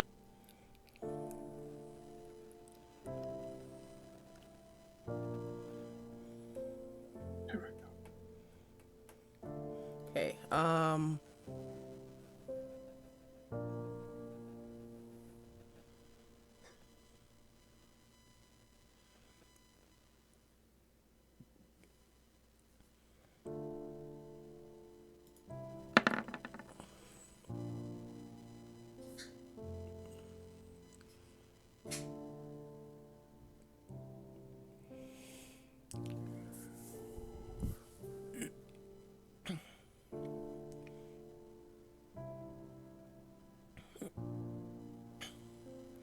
Okay. For the most part, your watch is pretty quiet, Reardon. About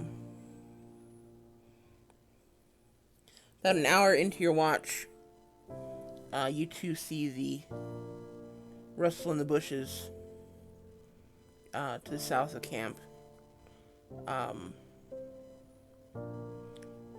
It's not quite where Aramil described it.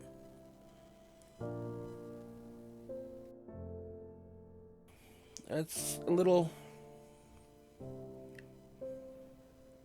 little bit closer, about 65 feet or so, south of your campsite.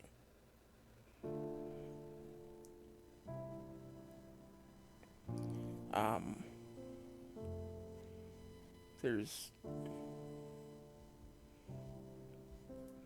just some rustling in the bushes. And that's all you can make out.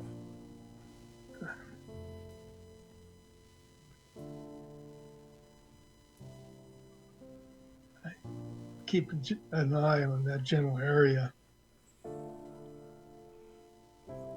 just to make sure it's not a threatening item.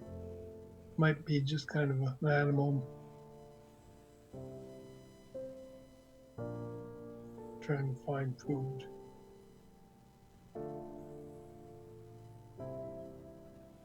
Okay. You can definitely tell the difference between players. Why? I'm gonna go hunt that.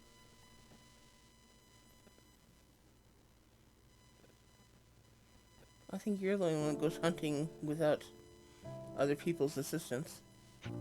That's what I said. You definitely tell the difference. Yeah, well, I take my watching seriously, and I don't feel like I could abandon my post even to go after an enemy unless I actually raise the alarm so other people are up. That's the same way I see it. We're supposed to be on watch, not on hunting detail. Okay.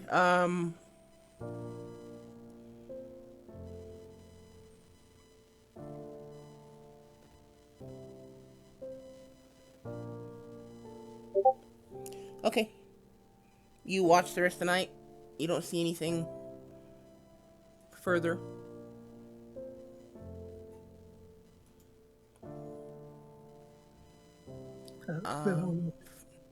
Yeah, and morning comes. You start to see Grig and Amaru stirring from the Royals' tent.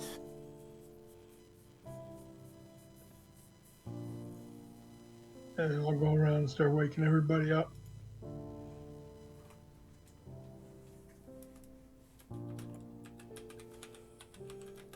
That makes sense because we should be ready to go whenever they decide to. And then I'll go back to my gear, roll it up, get it ready to go, and then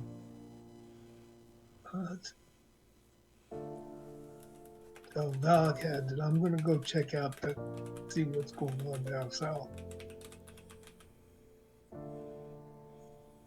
I'll join. Well, that's as far as I can go south.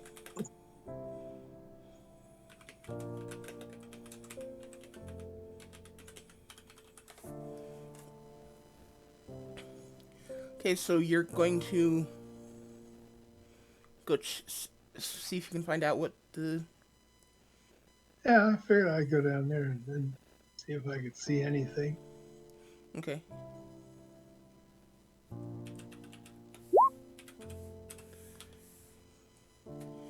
And Murnar, you're coming with? Is that what you said? Yes. Okay. You guys just gonna stroll down there? You gonna try to sneak up on them, or? Be somewhat stealthy. If it's like an animal that could provide some nourishment. I'm gonna go slow, but if he needs backup, I'll be there for him. So yeah, I'm gonna be sneaky. So give me stealth checks. Stealth checks it is.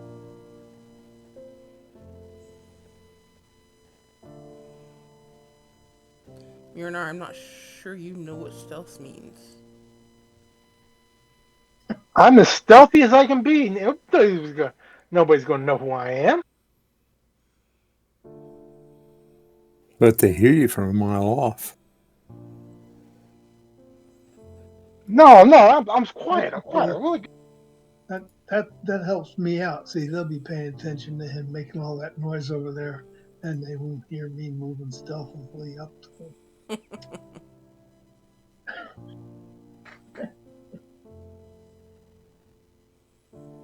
Make a good distraction.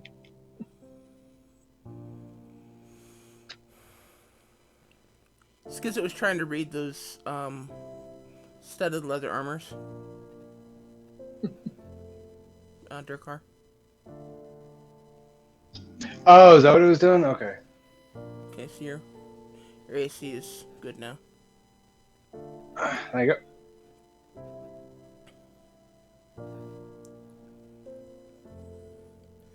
Um, so Reardon, you sneak south. Make your way down the cliff face.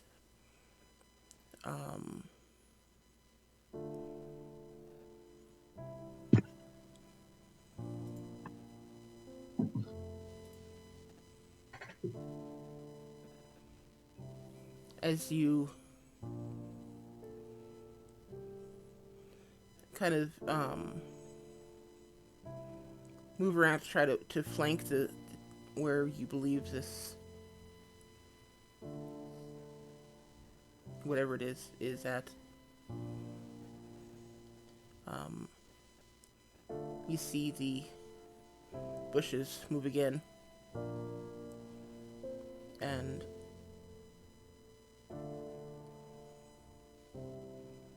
as you're sneaking up towards it,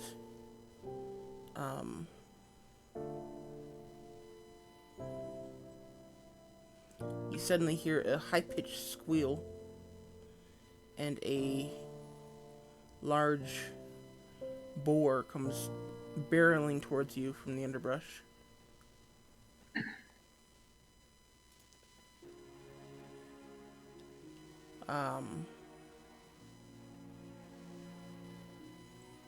Give me a dexterity saving throw.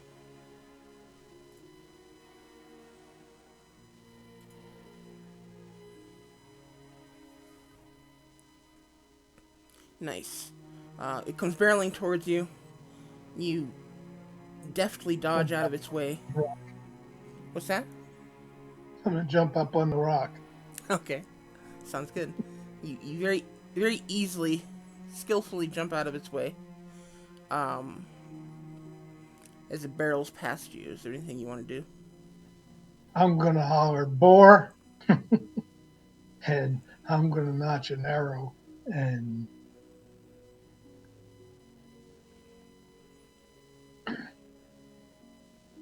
Okay, go ahead and is it an older boar or a young boar? it's a great big one. Great big one. Okay. I'm gonna take a shot at that sucker. Okay, give me an attack.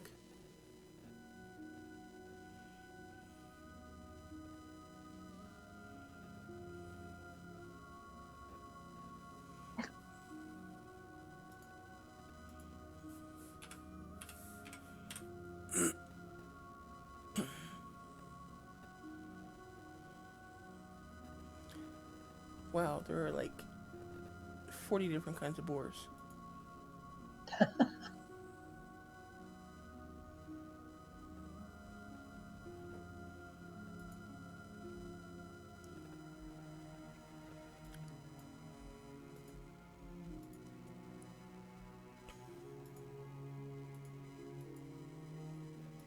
Um, 11 actually hits. Or, I'm sorry, 12 actually hits. Yay. Let's see how bad it hits. Ooh. Okay, you unfortunately don't get sneak attack, but 12 still brings it down.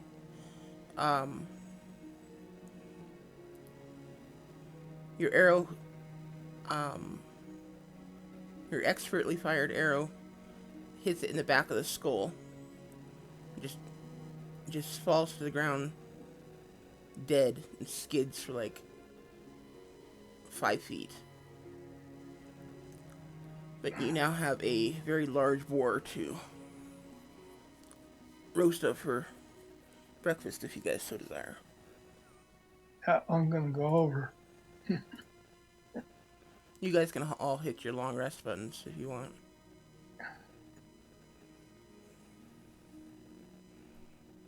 And you can take your arrow back if you want, Reardon.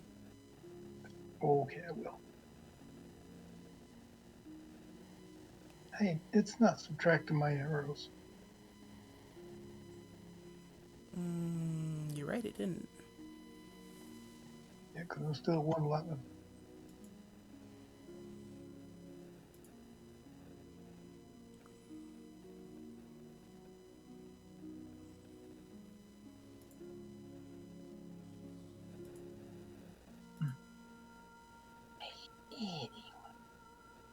Uh, I'll go over and start the process of getting it ready for cooking.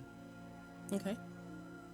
And I'll holler at one of them when, guys, go let them know that we have fresh meat since they have staff that can cook it. You might keep in mind that cooking a whole boar is going to be activity of several hours at very minimum. So you might want them to decide whether or not you should cook it now or just dress it and haul it back.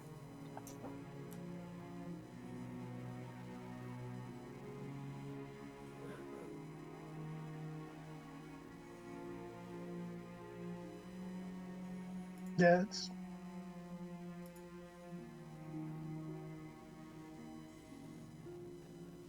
I was just doing the initial prep, Okay. and I'm going to remove those two big giant boar tusks.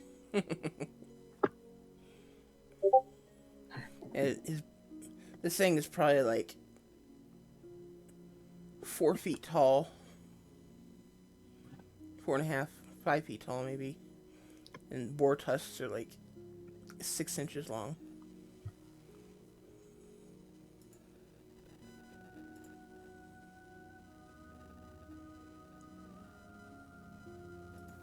That's pretty impressive to take that down with one shot. Expert shot right to the back of the skull. I don't know.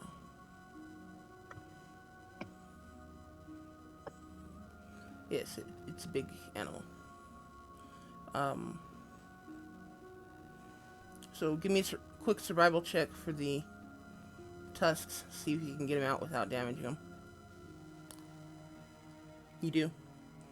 Takes you for about half an hour.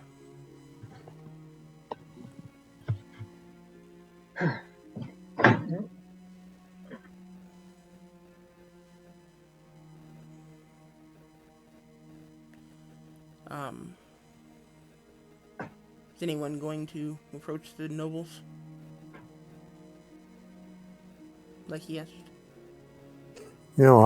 I said last night that I was going to talk to somebody this morning, and I can certainly include this message with it. Okay. Who should I talk to, do you think?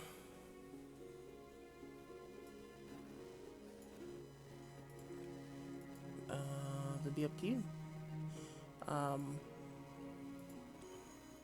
Both Greg and Amaru have both been seen out of the tent at this point. They've been moving around and doing things. Yeah. I would say, as an elf, you might want to talk to Amaru. Might be a little more pleasant. That makes sense to me too. Okay, I'll approach her, and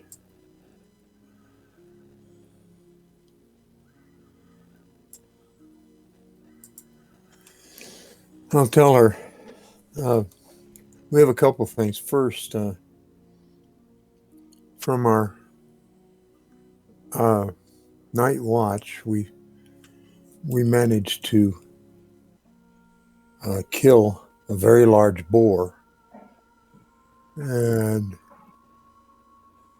although it would take quite some time to cook, it would be an excellent feast for today. If you and your party would like to participate, we can go ahead. If not, we'll have to pack it and take it with us. Also, it occurred to me overnight that once we leave here, your tomb's basically unprotected. And I just wondered, is there some other measure in place to keep it from being destroyed by somebody wandering by, or a bunch of rowdy orcs that just want to cause havoc? Or do we need to come up with some way to protect it? The tomb entrances have powerful magics protecting them, and there are guardians inside that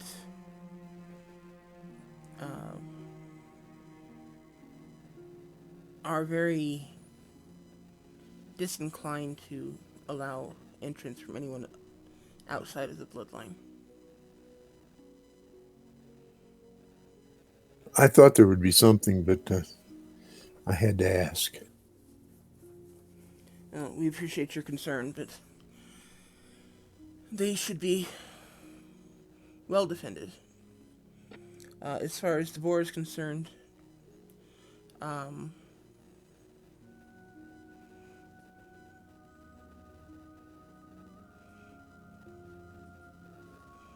we can certainly stay for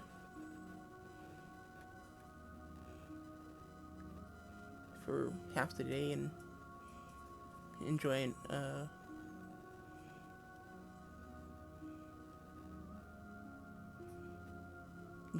another friendly meal, and I will make sure Norik and Mother know, and we thank you. Do you need any help with dressing it down or getting it cooked? No, I don't think we will. I mean, we might need some help serving to bring it up to you, but I'm sure you have some servants who would participate there if we needed. Yes, I will. I will send the servants down to aid you. Okay, sounds great. Thank you.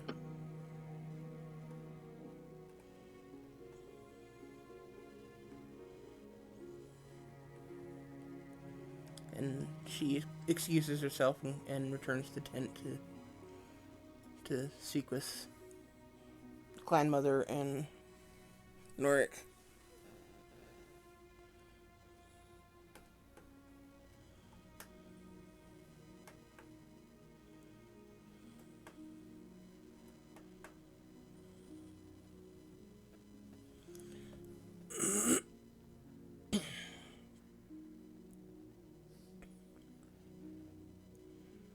And before long, the 4 servants that have been attending to everyone quickly make their way down to aid you, Reardon, with cleaning it, dressing it, and getting it ready to cook, including bringing spices and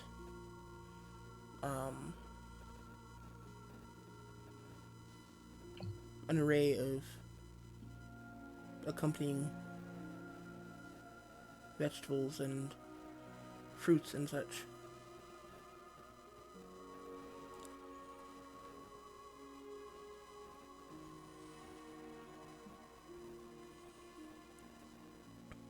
I look on as they're doing this, and In a few minutes, I turn to Valakad and say, "This is going to be really good. I can't hardly wait for it to be cooked."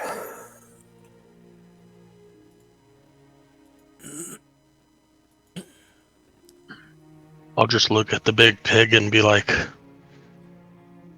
okay. I will trust you know what you're talking about. Okay, anybody want the pelt?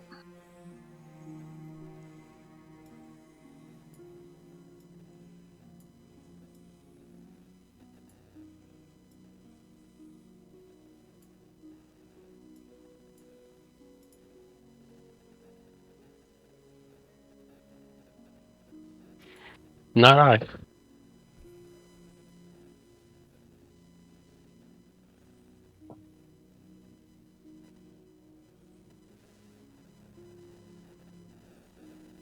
I can cook small things. I cannot cook big things.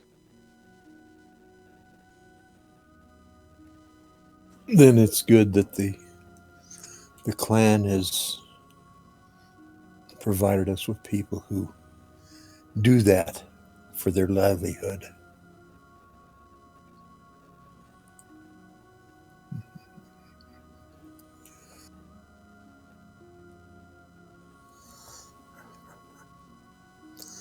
And as the cooking proceeds, the aromas are just really delicious, and it promises to be a very enjoyable meal. Certainly a step above the meager meal we had last night. And yes, I know there was reason for it, but I'm not in mourning, so it didn't really affect me, except to make me still hungry when I got up this morning.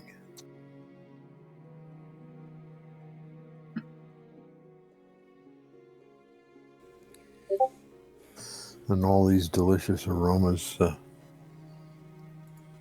around are making it really, really more intense that we have this good meal. Yes, it definitely smells good. Thank you, Reardon. The table makes its appearance again.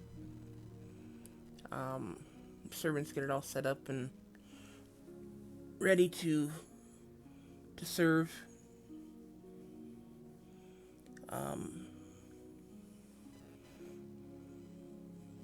You want to trade places with me, Valakad?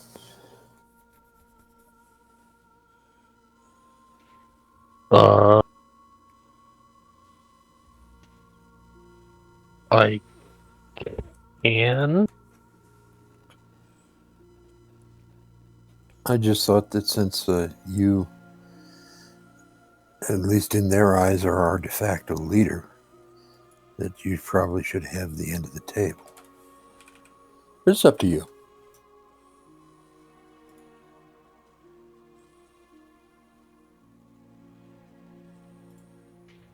You're already there. I'm good.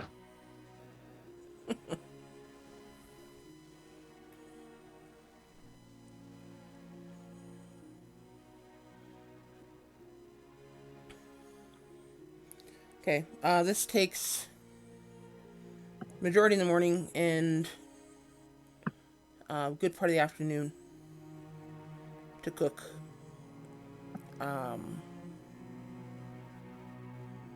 It's probably about 2 o'clock in the afternoon before the servants start serving.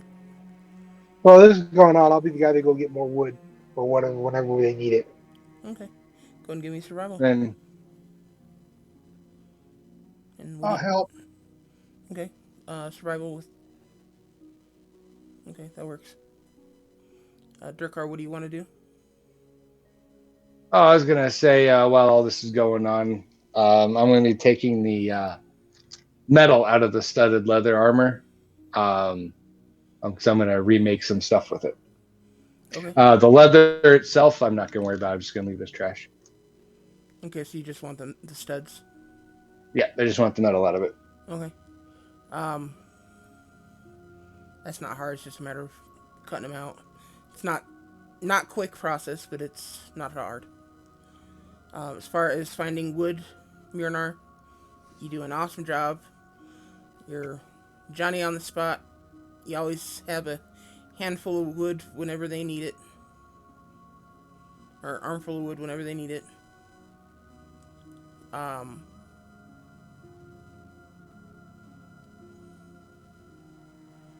and the cooking goes off without a hitch due to your efforts.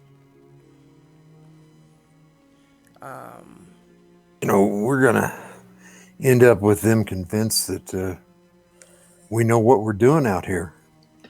right?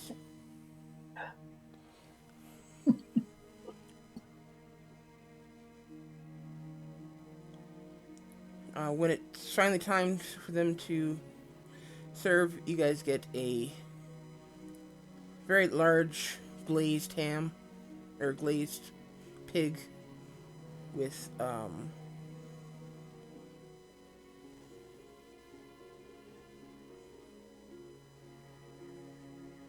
roast potatoes and grilled carrots, all of them in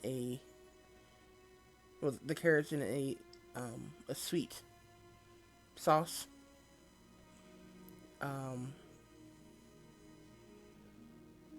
And these nice large loaves of fresh bread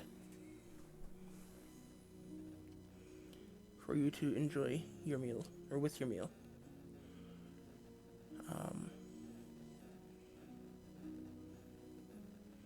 And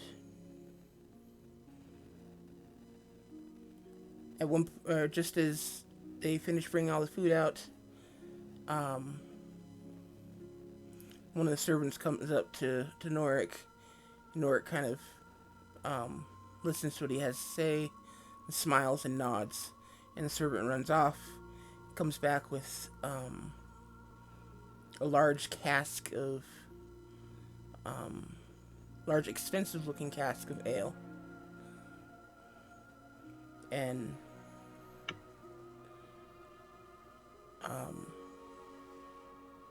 Norik looks over everyone and says, "Please enjoy this meal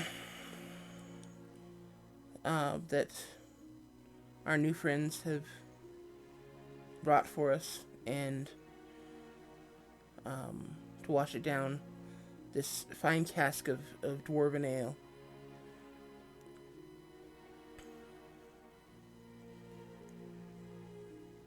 And For all of us, I thank you.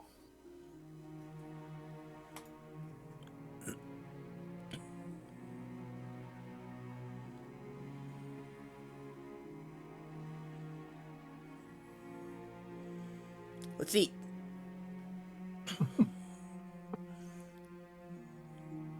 And Good idea. Yeah. the servants start carving and plating out food for everyone, and got these huge slabs of roast pork and plates full of food.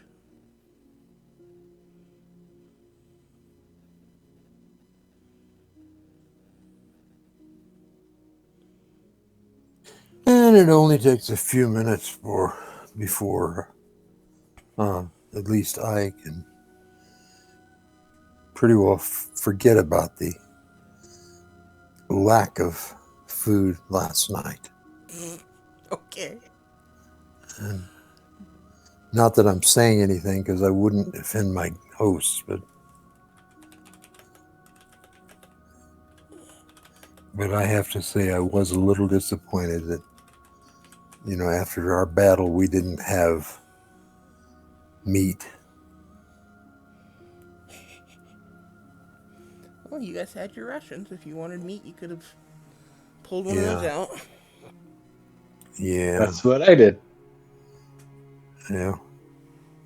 That's fine, but somehow a ration is just not the same as freshly cooked meat. No, but True, but a good broth will make a ration taste like a meal. Better than most when you're on the road. By the way, you're looking a little roly-poly there now, Aramel. You're eating too much. Well, that's your opinion. As long as I can still move and fight, I'm fine.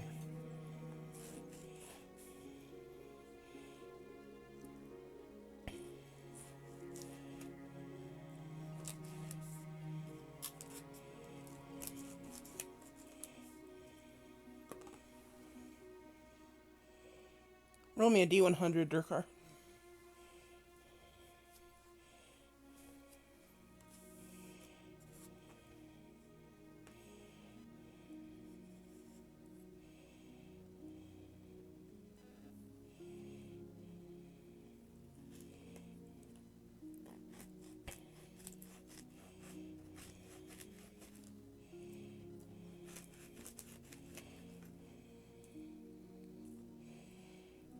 So, in all, that would have been a 7 if I rolled a d20.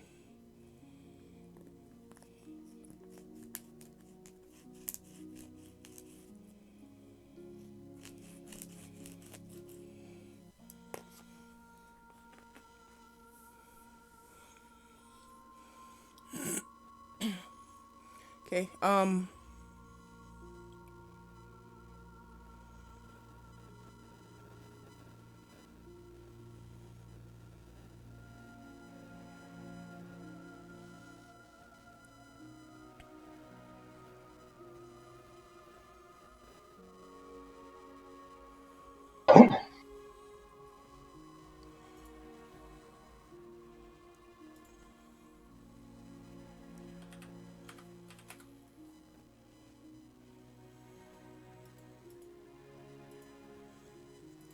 so yeah, you get about 87 studs. But it's gonna take you the rest of the night. It's taking you all day, and it'll take you until you go to bed tonight to finish it all up. Okay.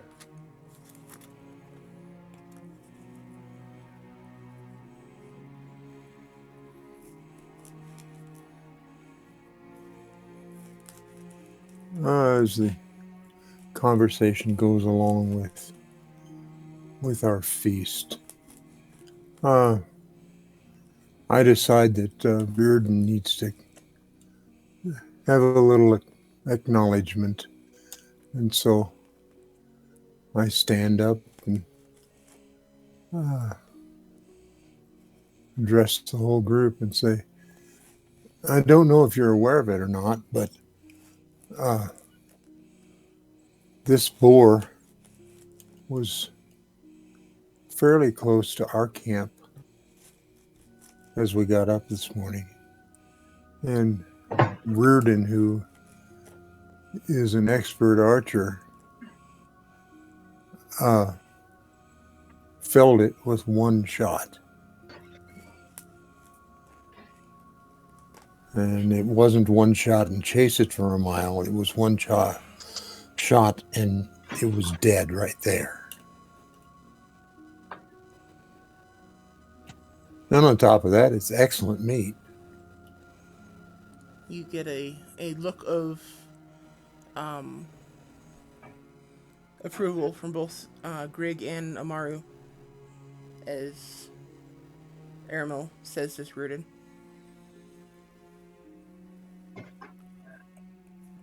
That thing was a lucky shot. Sorry, say it again, Rooted. And said it was a lucky shot. That sounds like a little too much humility.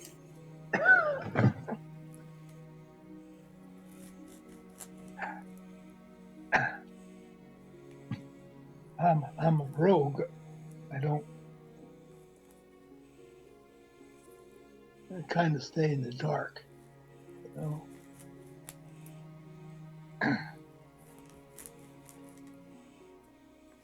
I'm not used to being complimented.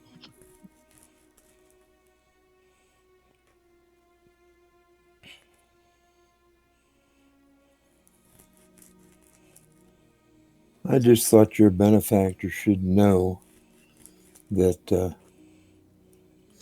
we do have that kind of skill in our party.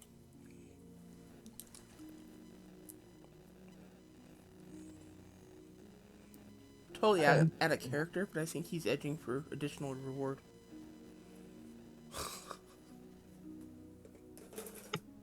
No, actually, I wasn't. Sorry. Messing. I'll shut up.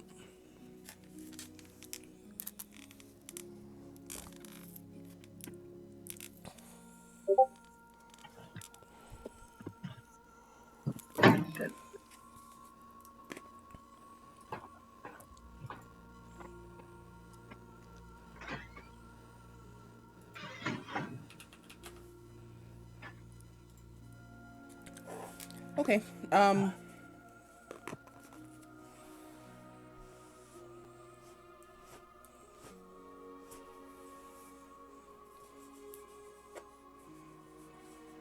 You guys continue the feast.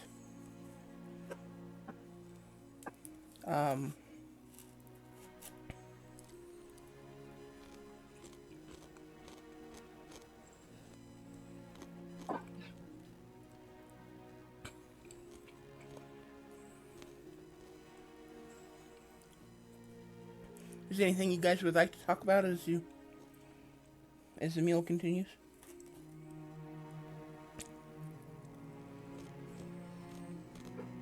I asked the grandmother what's next that they have planned since the ceremony was a success and the son has taken the position of the father.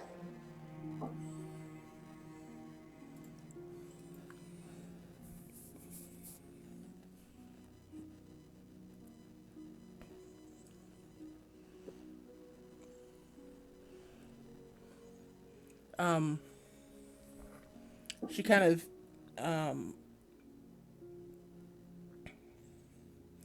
looks like she's about to speak, and then she kind of bites her tongue and defers to Norik. And Norik says, we go home, we rebuild, we pick up from this tragedy, and we do what we can to make sure it doesn't happen again.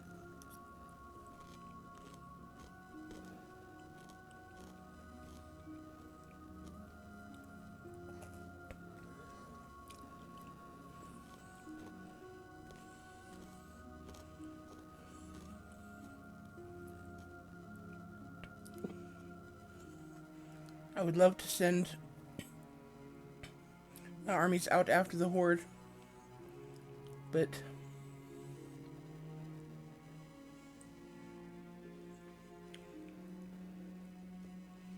we need to protect the people.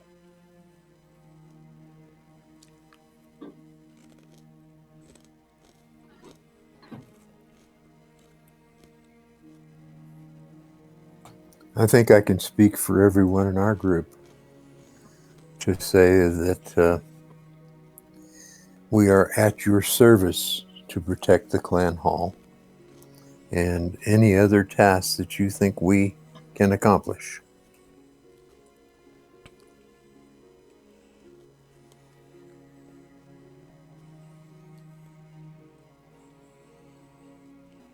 I'm glad to hear it. I may have some tasks for you to accomplish in the future. But we'll see to those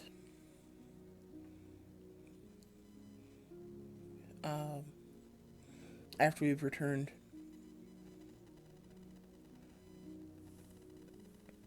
to the Clan Hall.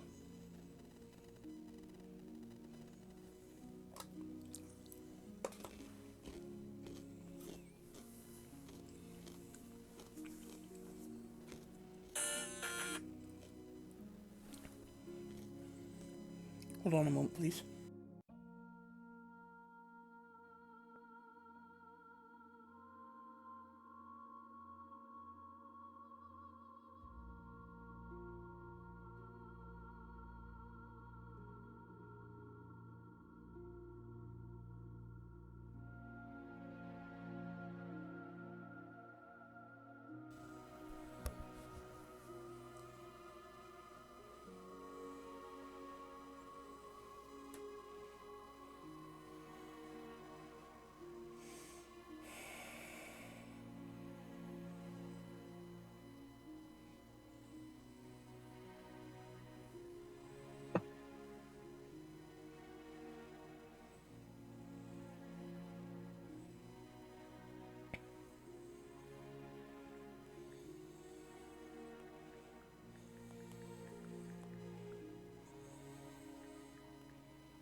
Sorry, I'm back. My sister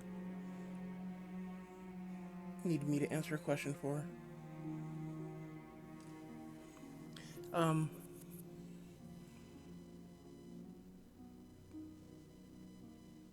Yeah.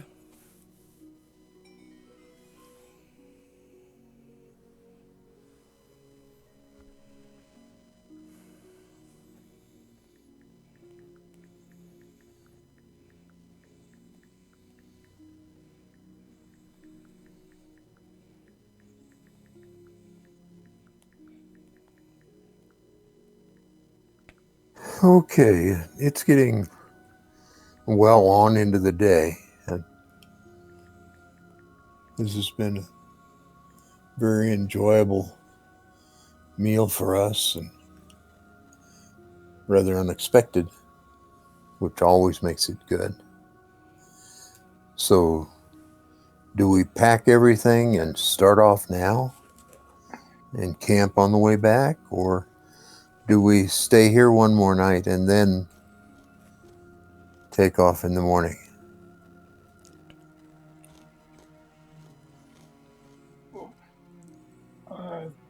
Wouldn't that be up to the clan elders? Certainly, but I'm just wanting them to let us know. Sounded like yesterday they wanted to take off today. Yeah, that's true.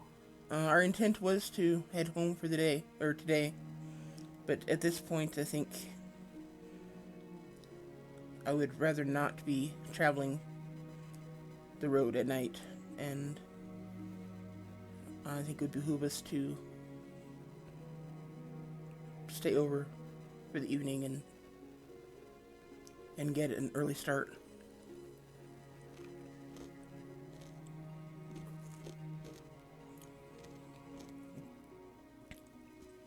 All right, what time would you like us to be ready to leave?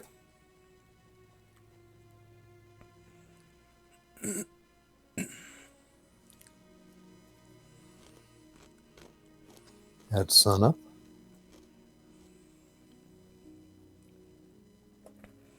There's no rush. 9 o'clock should be okay.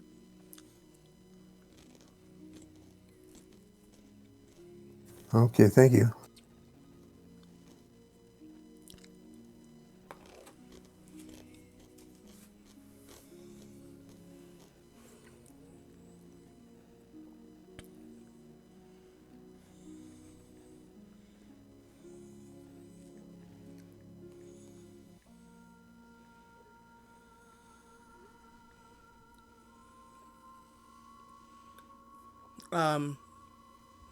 So dinner breaks up.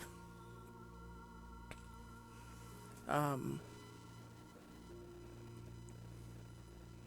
the nobles, after the table and food has been taken away, the nobles kind of wander around with their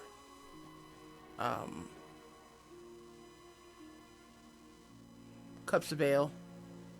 Just kind of wander around the area, just talking and basically small talk, nothing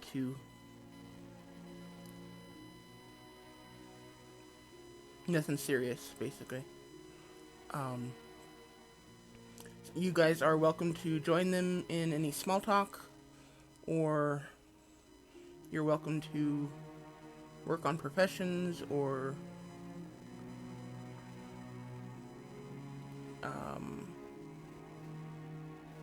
anything else that you would like to work on, I guess.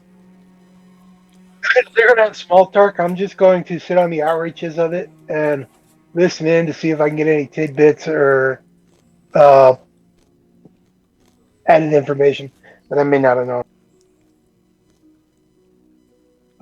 I'm going to work on the boar pelt.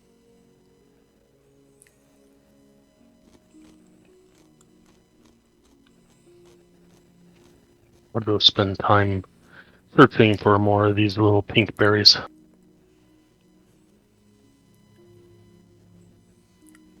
Okay.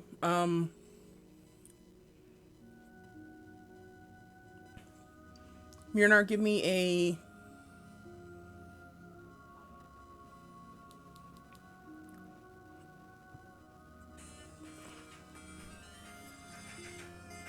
just a second.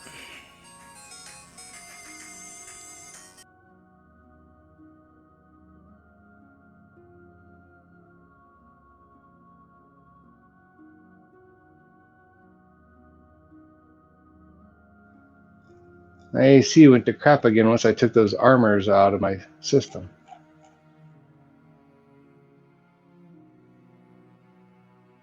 Should be sitting on 19, but it put me at 15 again.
Okay, sorry about that. My sister's trying to arrange dinner. Um,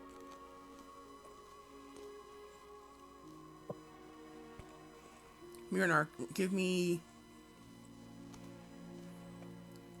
Well, what kind of information are you trying to glean here from listening? Just personal information about them personally, or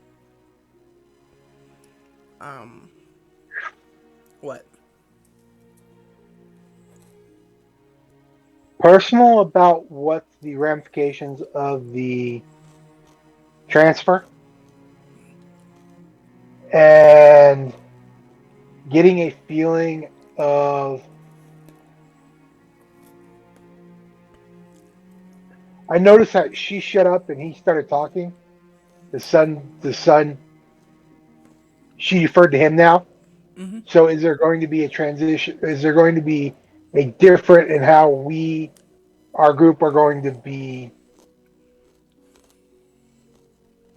treated because the son is no longer, okay, my mom's clan mother, she's in charge, which she's not, but she is. Now I'm in charge. That whole dynamic. Give me a And hit. if there's any word of what he might use, what they might do with us in the future, or is this pretty much the end of our line with it? Give me a history check.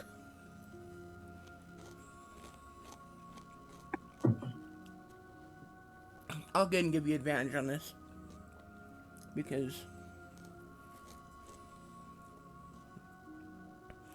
well, you are not from the Aronnax clan hall. You are a dwarf, so you should know the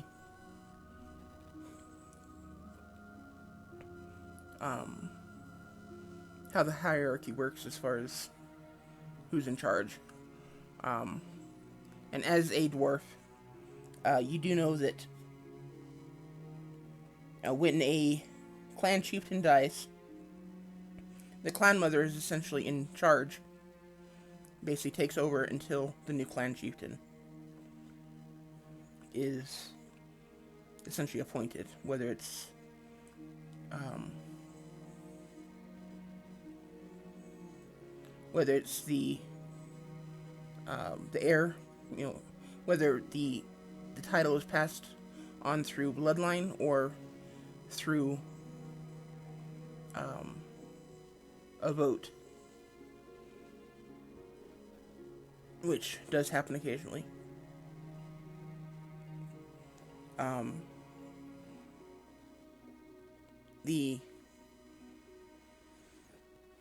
clan chieftain's wife or partner or significant other or whatever you want to call it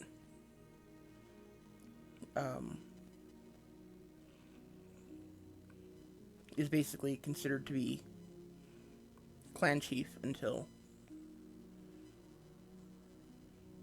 the next one is appointed.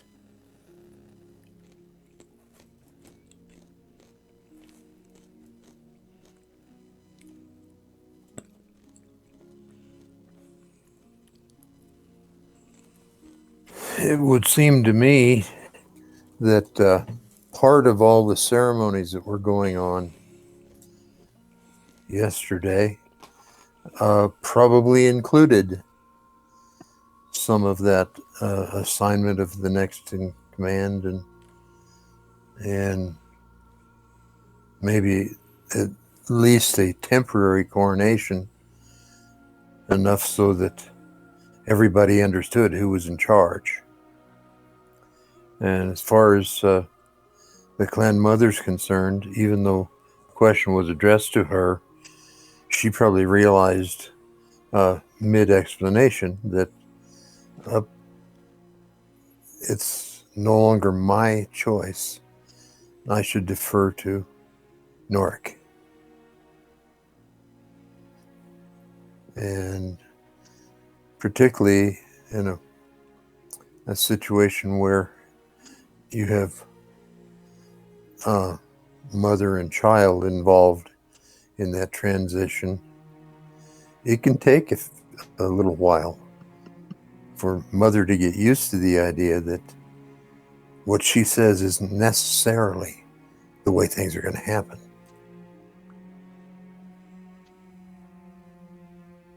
You're talking out of character, correct? Yes, I am.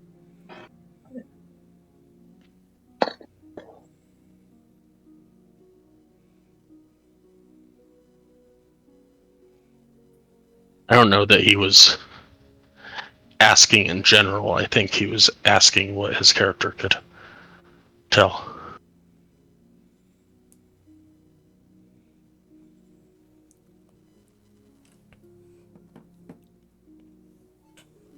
Okay. White asked what I wanted to obtain from the conversations that I'm overhearing. Yeah. Um. That's and with the history check, he gave me a little bit more. So I'm still waiting to find out if I'm able to hear anything to find out about the difference in hierarchy opinion or actions. Okay. Go and give me perception check.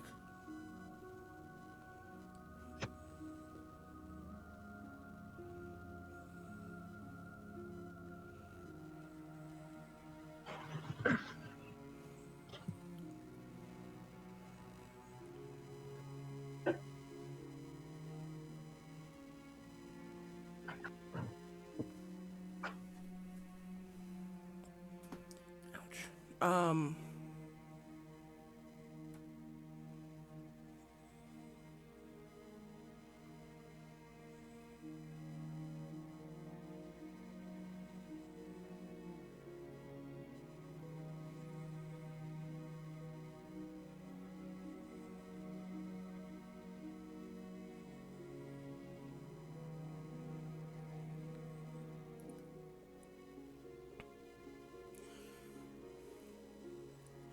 for the most part, what you get out of this is, um, Rig and Amaru, for the most part, stay quiet. Um, they may say a few things amongst themselves, but it's more referring to um, small talk, like the weather, or um, how they're looking forward to getting home so they can you know get out on a hunt or something like that. They both seem to be very much the outdoors people compared to the rest of the party. Um, the other three are very much more comfortable with the politics and the um, bureaucracy of it. Um, as for the rest of it, most of it is basically Halia doting on Norik. Basically, um, you look good with the new authority, and your father would be so proud, and um, I'm sure you're going to do a great job, and I know you can handle this, that kind of stuff. Um, as far as Norik's concerned, he's doing his best not to look uncomfortable with his mother's doting and look as authoritative and in charge as he can. Um,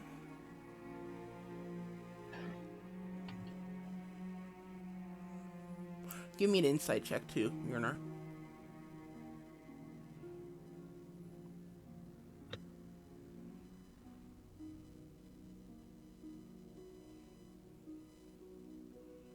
Insight, please.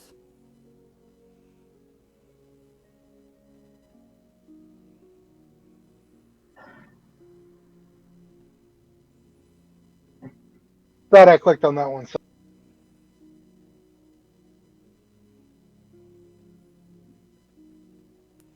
Okay.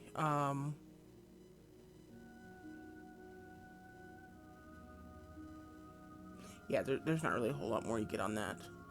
Orden.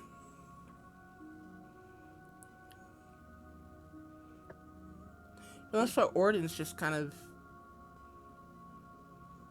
interested in overseeing everything and making sure everyone stays proper and um, and behaves, and he's had more than his fair share of ale. He's actually probably the first one that won't behave unless you guys drink a whole lot and misbehave.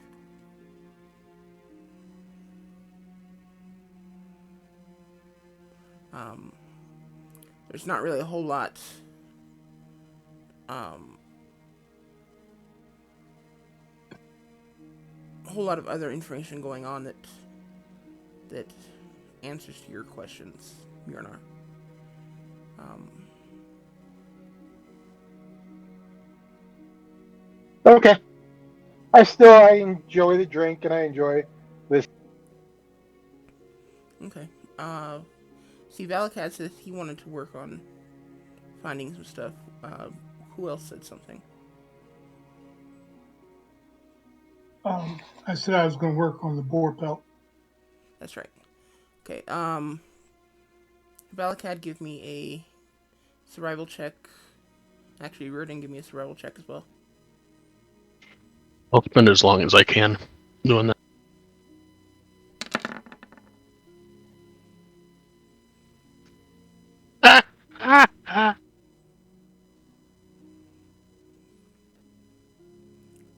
Okay. Um.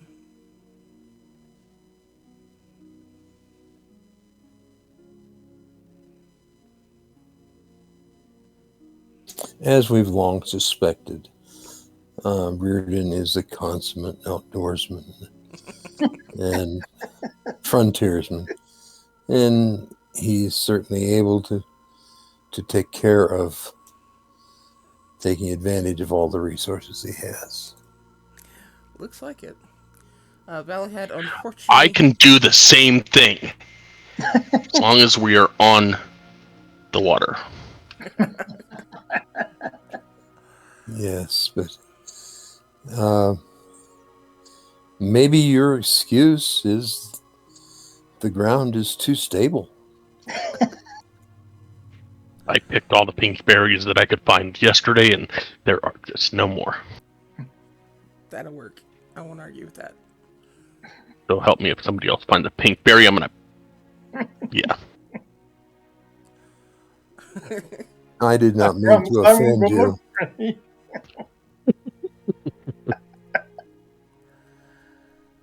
Reardon, as you set to work working on the boar hide,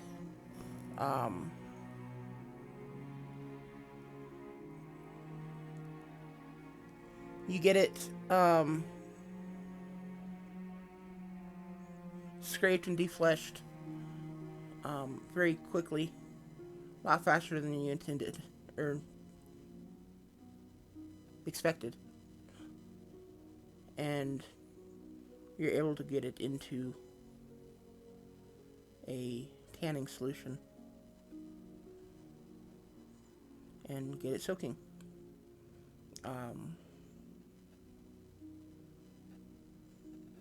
That took you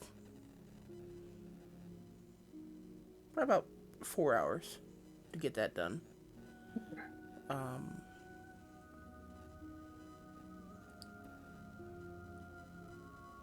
You guys have a couple more hours left. Valakad, I mean, I'm going to say it took you 4 hours to decide you found nothing. But you guys still have another couple hours if you want to continue doing something else.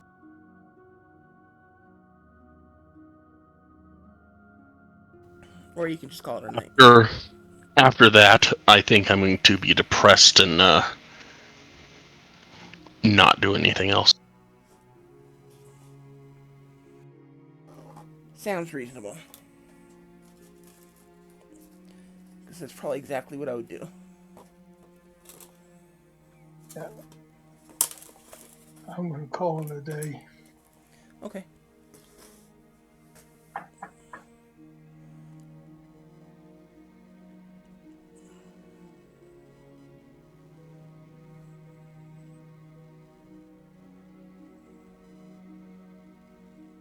That could very well be the truth.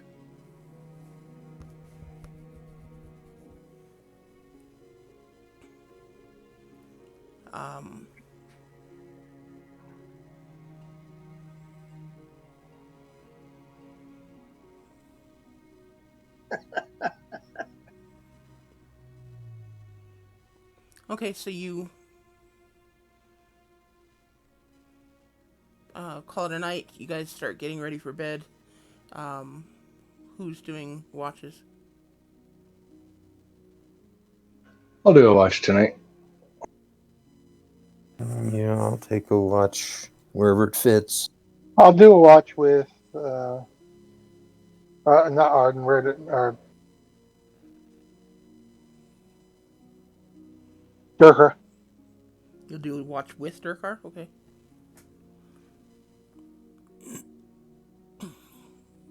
After Durker. Afterward. Because Okay. if Lazum's taking Aramil. Aramel's taking one watch. That leaves 2 additional watches still to go. And if Dorkar takes a watch, the next watch I'll take. Okay. I'll still get 3 in. Okay, so who's taking first watch? I'll take first. Okay. Durkar, give me a perception check.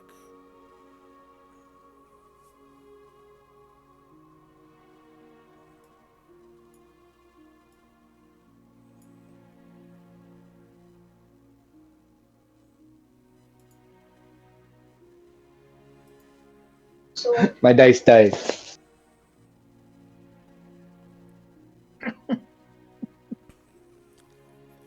Okay. You guys settle in for a rest. Durkar, Classic. you are listening to the others. Um, their steady breathing. Um, perhaps some snoring. Maybe one or two of them is fitful, kind of maybe talking in their sleep. And, maybe it was the great meal, all the drink that you enjoyed. You're not sure. But it doesn't take you long before you settle down and relax, and next thing you know, you're dozing off and snoring on your own. Puffs of smoke filtering the air. Um,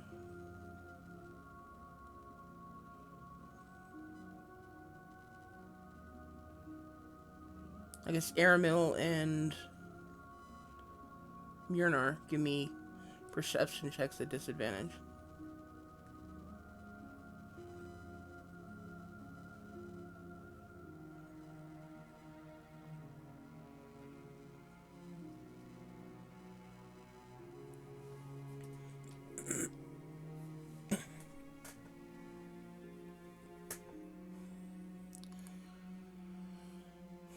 Okay, Myrnar.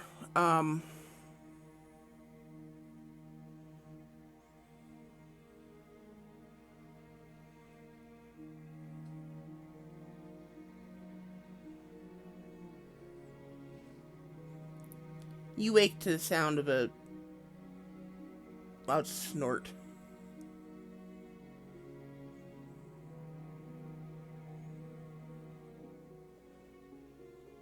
And you kind of look around.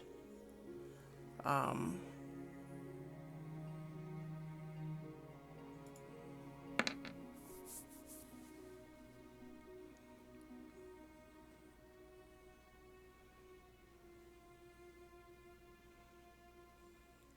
kind of look around and you notice that there's no one on watch.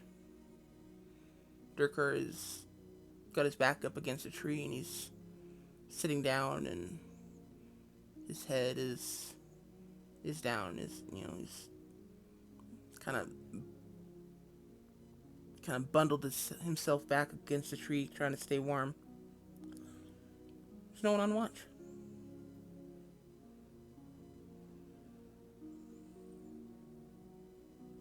I chuckle and shake my head. I get up, go over, stir the fire, do a quick check of my gear, and just shake my head. I'm not making any noise. Just okay. Let me start my watch. Let me do a quick. I do a perimeter check uh, before I check my gear, just to make sure we're in a good spot. But then I'll let him sleep, and I'll check I'll keep an eye on where the moon is. Tell me about what time it is. Okay, go and give me a perception check for your watch. Okay. Um.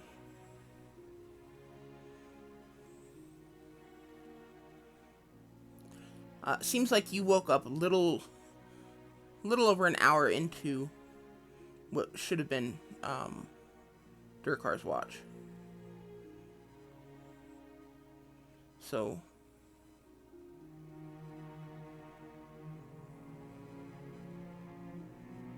um, he hasn't been asleep long. The camp hasn't been unwatched for very long.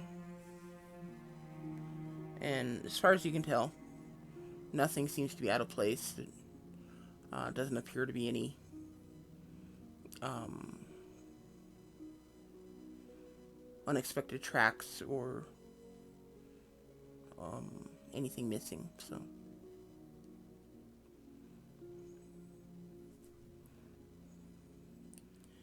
um, you spend the rest of your watch just kind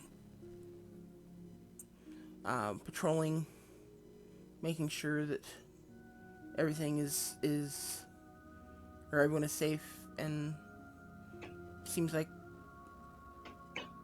no harm, no foul at this point.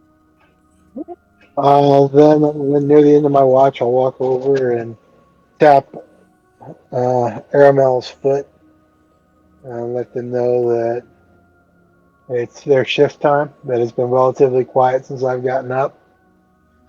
Uh, Got to check on my gear. My feds be quiet. Um, but I would have head to sleep. Okay. Okay, I get up and I look around. Everything seems to be all right. And I stir up the fire and add a few logs. And then I get ready for my watch. Okay, give me a perception check. Okay. Okay, it's a quiet night. There's not really a whole lot going on. Um, you do find it a little bit difficult to um. Go on, Tana's calling you. Go on. You find it a little difficult to focus on what you're doing, but other than that, it's quiet night, so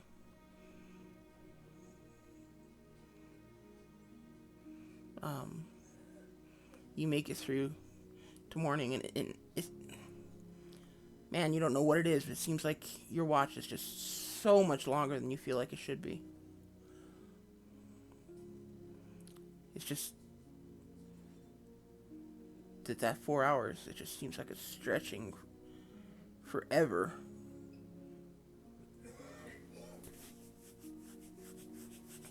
Um,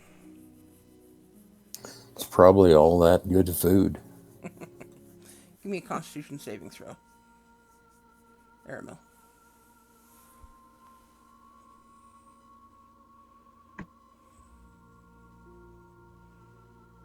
Okay. Um,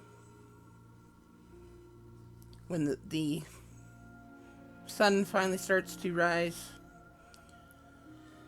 um, your watch comes to an end, and the night is over. You guys are free to. Yes. I go around and wake everyone and say, it's time to get up. We should get our gear packed and be ready to go. So our benefactors aren't waiting for us. And with that, I stir the fire. Don't add any more wood, but just turn around and make sure all my gear's packed. And then, wander around the camp, kind of police it up so that we're ready to go.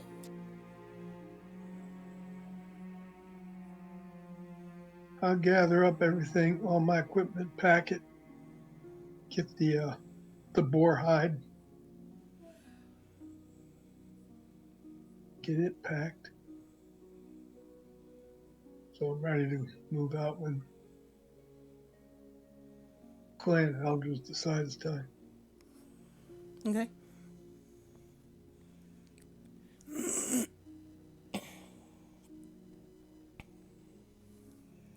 Um, First thing, um,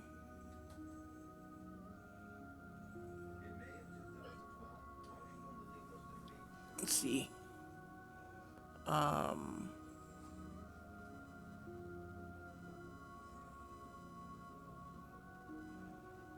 Omaru comes over to the party. He's carrying a sack, and as she comes up to the campfire, she kind of opens the sack, showing it to you guys, and she says, "This is the leftovers from dinner last night. I had the servants um, break down the rest of it into rations packets. I figured you guys might find a use for them." We never Yeah. throw away rations. We'll definitely make use of it. Okay, and she kind of hands you the sack and nods, and then heads back towards the tent. And she kind of stops and turns around and says, "We'll be ready to go in about an hour." Okay, and with that, I open the sack and spread it out on a clean skin and try to determine how many rations there are so we can split them up. Oh, it's already packed up into individual. It's already wrapped up, and they are already wrapped up into individual rations packets for Yes, you. but are there 10 or are there 40? Yes. Um, should be enough for each of you for rations for 2 days. Okay, so we ate a lot of pig. Well, there was you and the nobles. Yeah, I realize that, but that was a big boar. It was. Okay, no problem. Uh, But you gotta develop. remember you had I was a pig. I ate a lot. There we go. Mhm. you had Yeah, there's five of us, five of them, plus however many servants I got. That's fine. And if it was a big feast, we probably had seconds. And thirds and whatever. That's fine. So how many rations are each of us going to get? 2. All right, that's fair enough. Just to game it out there, there's 5 dwarves and a dragonborn. All of them can put away Me some hungry. serious food. Yeah, I realize that. I'm just divide it up, and then I fold up the bag and put it in my pack too, just because I don't want to leave it. And I'll give it back to the kitchen staff at some point.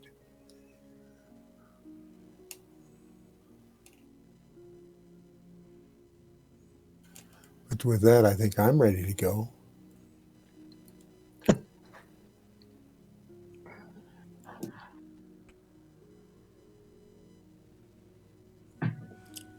Okay. Doesn't take us an hour. My gear's all ready. Once I was getting up, I was ready. So I put the two rations in my bag, got up, or not got up, but threw my bag on my backpack, or my backpack on my back, and walked over to join and help the clan leader, uh, entourage.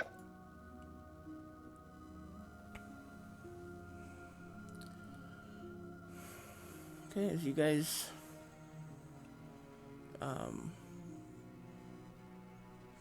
finish up, they finish up as well and are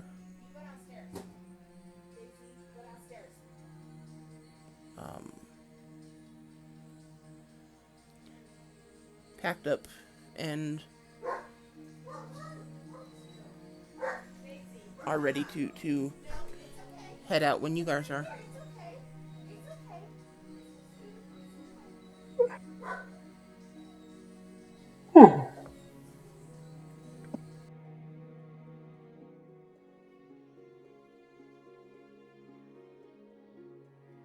Oh, I'm all picked up and ready. I'm ready to go. Okay. compact.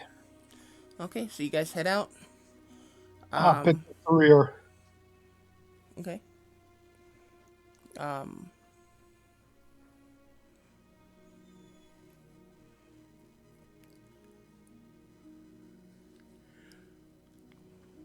you follow the road back down, having to stop and um, lower supplies. Um, Down the different cliff faces. It's much easier going down because one, you're not carrying a body, and you guys have consumed more than half the supplies that were brought up.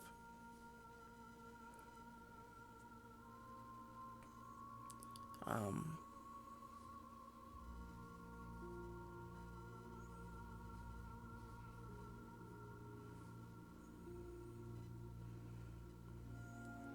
you continue making your way down.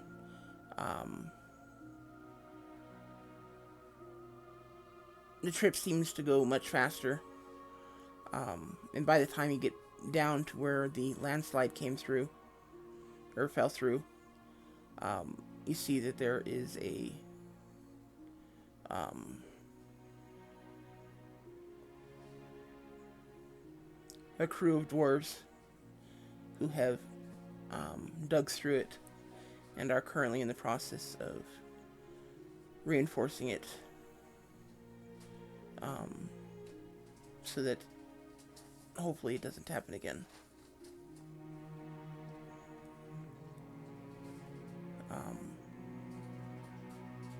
But they're able to stop long enough to let the group make their way past, and then they head back to work.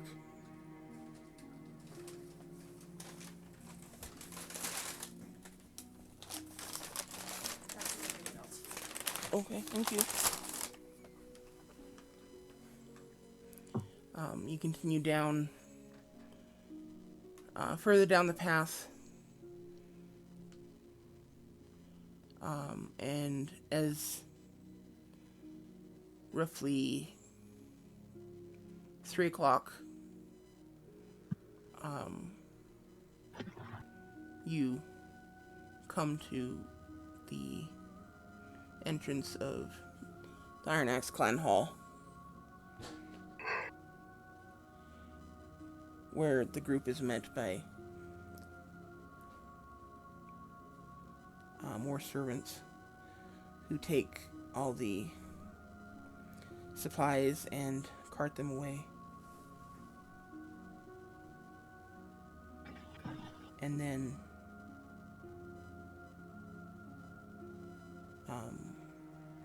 you guys are able to make your entrance, and the two different parties separate and go their separate directions.